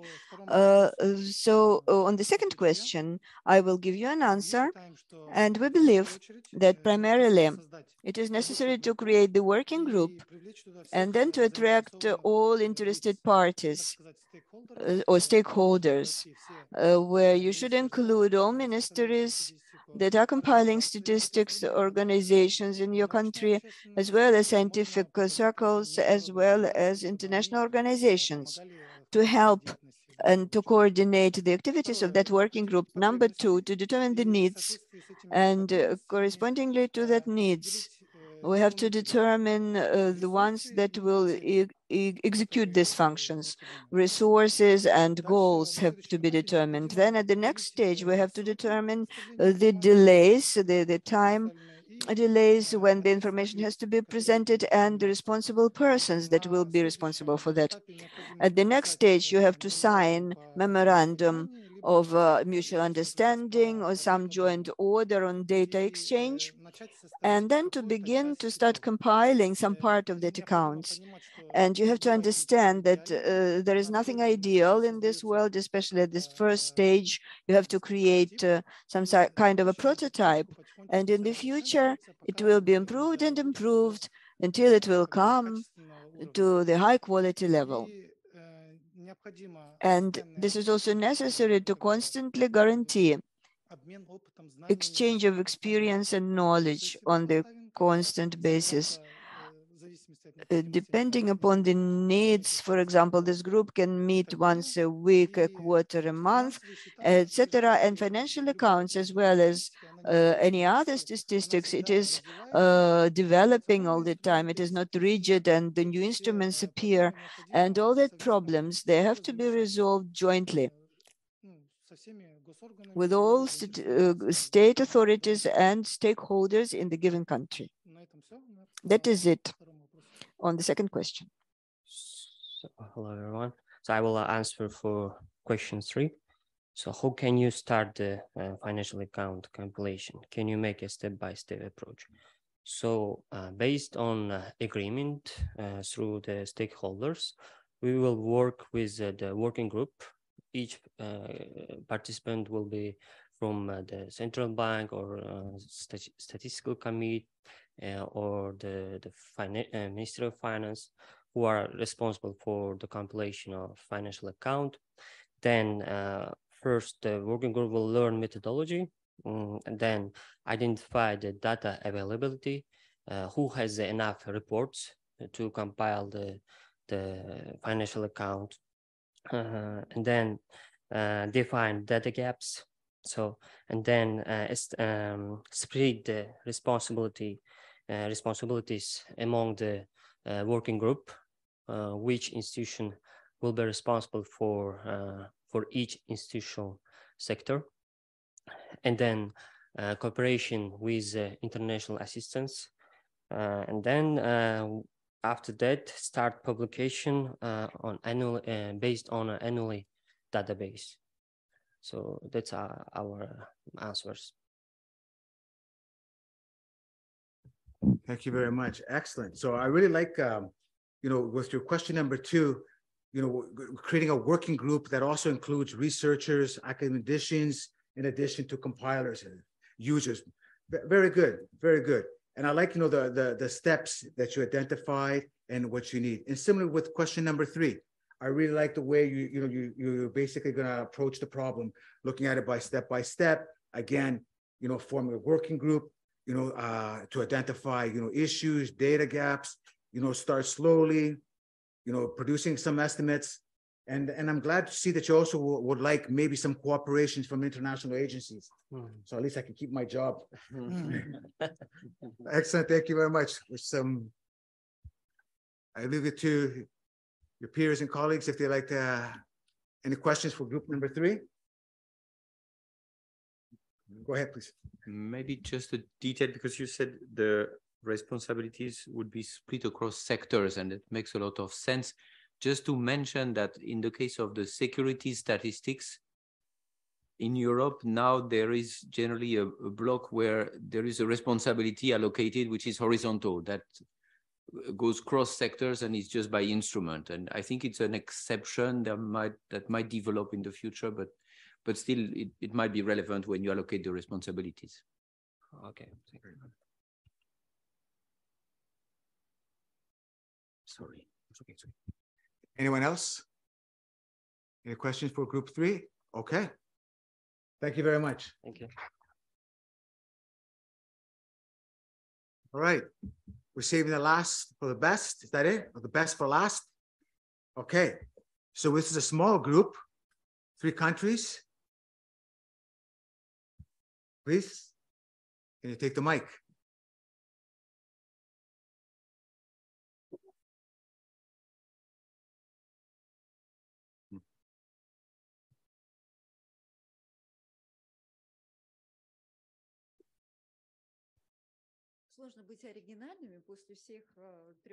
It is hard to be original after 3 groups, but we'll try. I'm not sure if we're successful to be original, but we're trying. In our discussions, we chose 2 questions. It's the question number 1 and question 3. On question 1, my colleague will answer from Georgia. From Azerbaijan, actually. Sorry. We're debating for a long time with colleagues on who should be delegated this duty to compile financial accounts. I insisted that It should be the responsibility of the state statistical committee, because it is the ultimate account in the sequence of accounts. It is the financial accounts. Logically, it is the continuation. It is final account that would allow to balance all the rest of the data on non-financial accounts. However, colleagues from the Central Bank of Turkey who have the experience of compiling, they insist that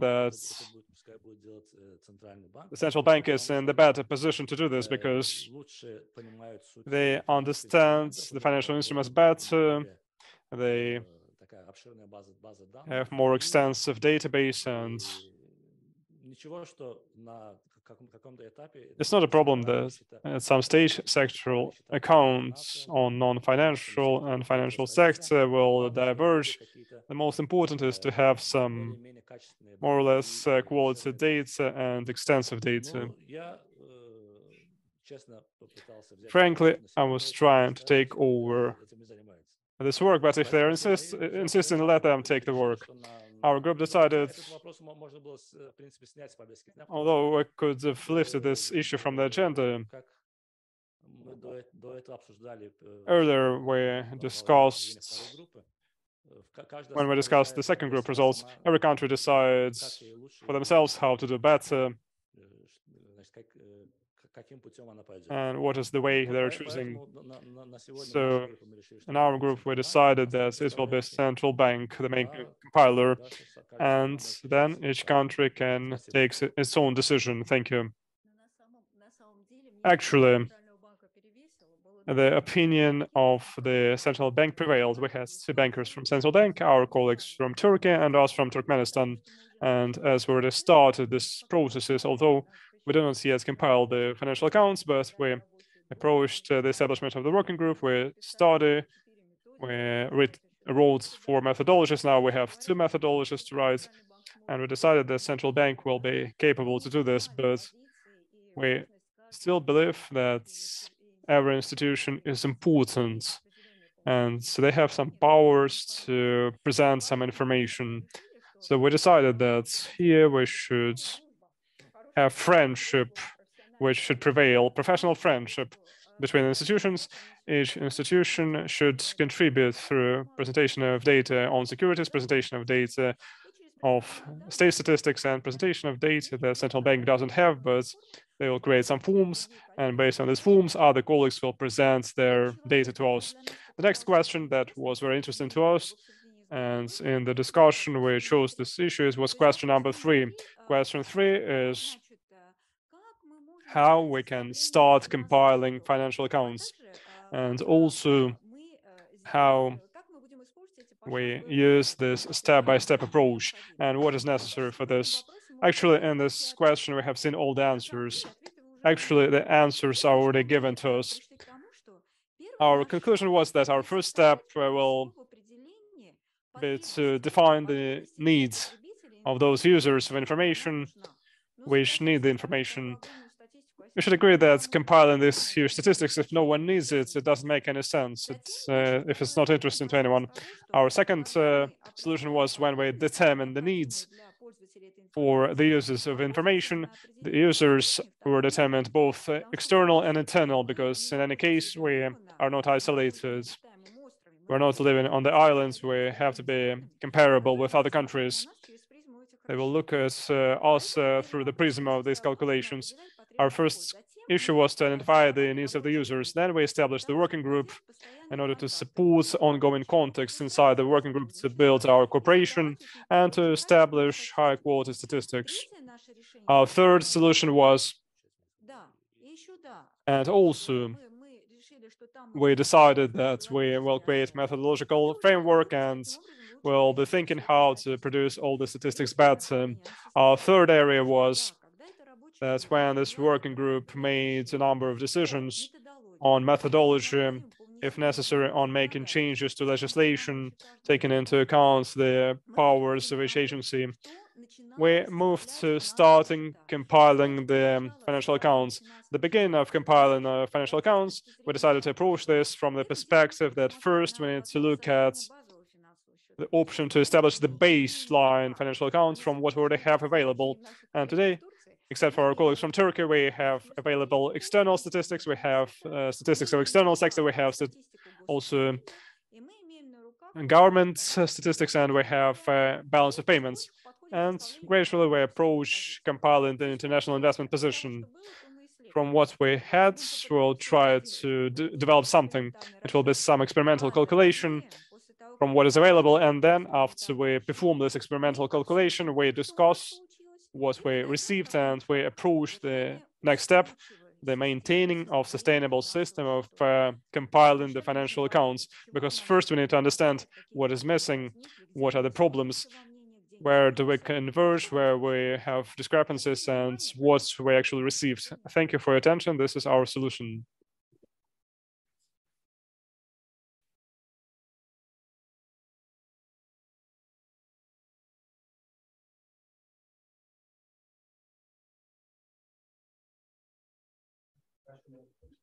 Sorry, I'm glad to see that you're going to build some professional friendships and try to work through your problems.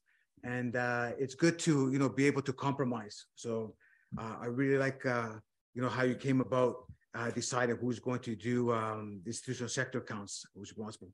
And similarly with your question, for answer for question number 3, you looked at, the necessary steps, making sure that, the needs of users are going to be addressed, both external and internal. I like every group basically mentioned working group, which I think is very, very important. Making sure that, the communication is there and, you can resolve your problems. So overall, very good. So thank you very much. Questions for group number 4?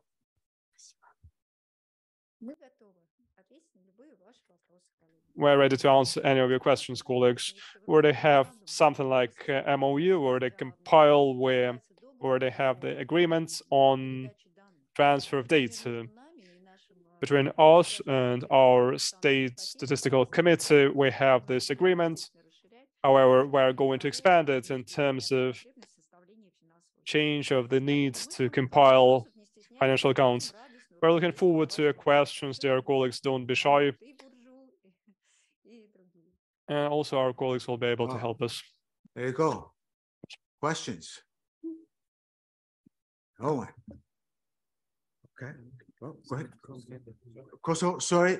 Yes. Let's go ahead. Yeah. Regarding the question 3, you mentioned that the first step, your group was putting needs. And I want to be a bit concrete. Your country is already producing or compiling financial accounts? We have started the work with this process 2 years ago. We do not yet compile the financial accounts, but we have done this in the following way. First, we established the working group. Then we have written the general methodological guideline, which had conceptual basis to compile financial accounts. And now we carry out detailed development of methodology related to compiling the accounts. We determine the processes related to financial instruments. We already have the classifier of financial instruments, but still we expanded this classifier, and we have written the methodology on compiling the metrics from whom to whom, and we developed the regulation on interrelations between monetary, credit, financial, and monetary statistics. And with SGF, the GFS, the government financial statistics, how it works. Now we distribute the processes related to institutional units, how and what list should be taken into account. Also, we have extensive and important discussion between us. What are the formats of reporting that we'll be providing for compiling the financial accounts? Frankly, just one point about our working group. Now, we cannot decide whether it is done by the central bank or it will be done by the state statistical committee. The point is that the central bank has extensive powers, but the legislation doesn't specify that we need to compile financial accounts. The law on state statistical committee envisages these powers. of the State Statistical Committee. So we'd like to discuss these processes once again, and then we will approach this. At this point, we do not yet compile financial accounts. In our group, only our colleagues from Turkey compile financial accounts. Us and Azerbaijan, we don't yet compile the financial accounts. As regards the question of determining the needs of the users, first,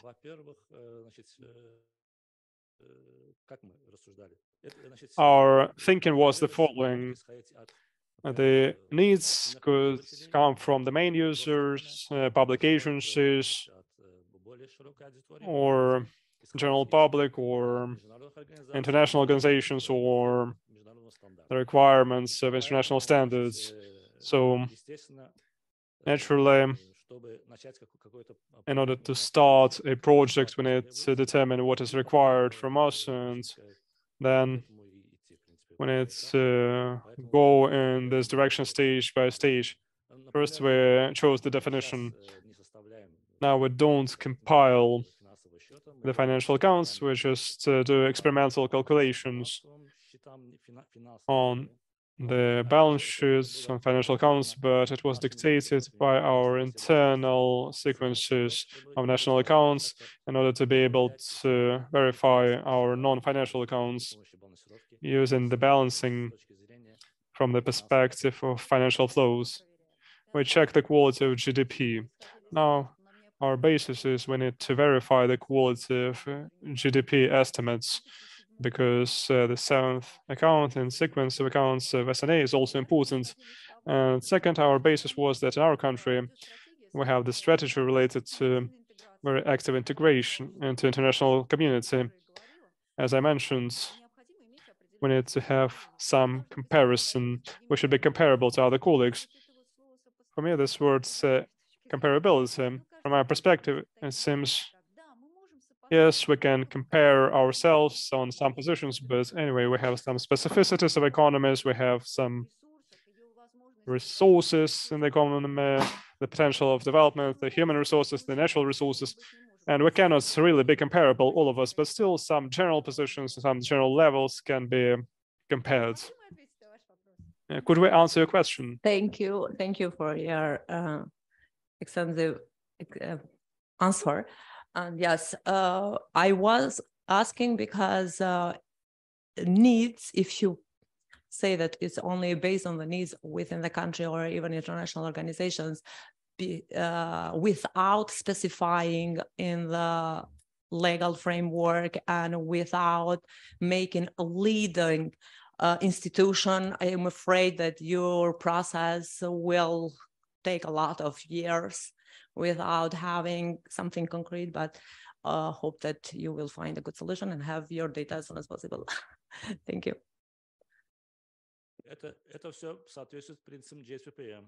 This is in line with GSPM principles. First, we need to identify the user needs. Thank you. The point is that in our strategy on development statistical sector, we already have, first we determine the time frame for compiling financial accounts. And within this time frame, I'm talking about the experience of our country, we have the strategy on development of statistical sector, including all the institutional units which are part of it. And we already determined the time frame for further transition and compiling. You're right, it's not the issue one day, but anyway, it is mid-term strategy for us. Great, thank you very much. Just gonna make sure that I don't miss anyone. Right, great. So this was a very, very, productive discussion. I hope you enjoyed the exercise. I think it was very, very good, not only for yourselves, but even for ourselves. We see that some of the messages that we were talking about, were basically, absorbed, and you came back with some very, very interesting, I would say, creative ideas, on how to, approach, the first compilation of institutional sectors and, some of the needs to make sure that, you have quality estimates and they're going to be sustainable in the future. So kudos to all of you. I think it was a great, great discussion that we had. Before we adjourn, I just want to know whether the panel has anything that they would like to add. No, we're good.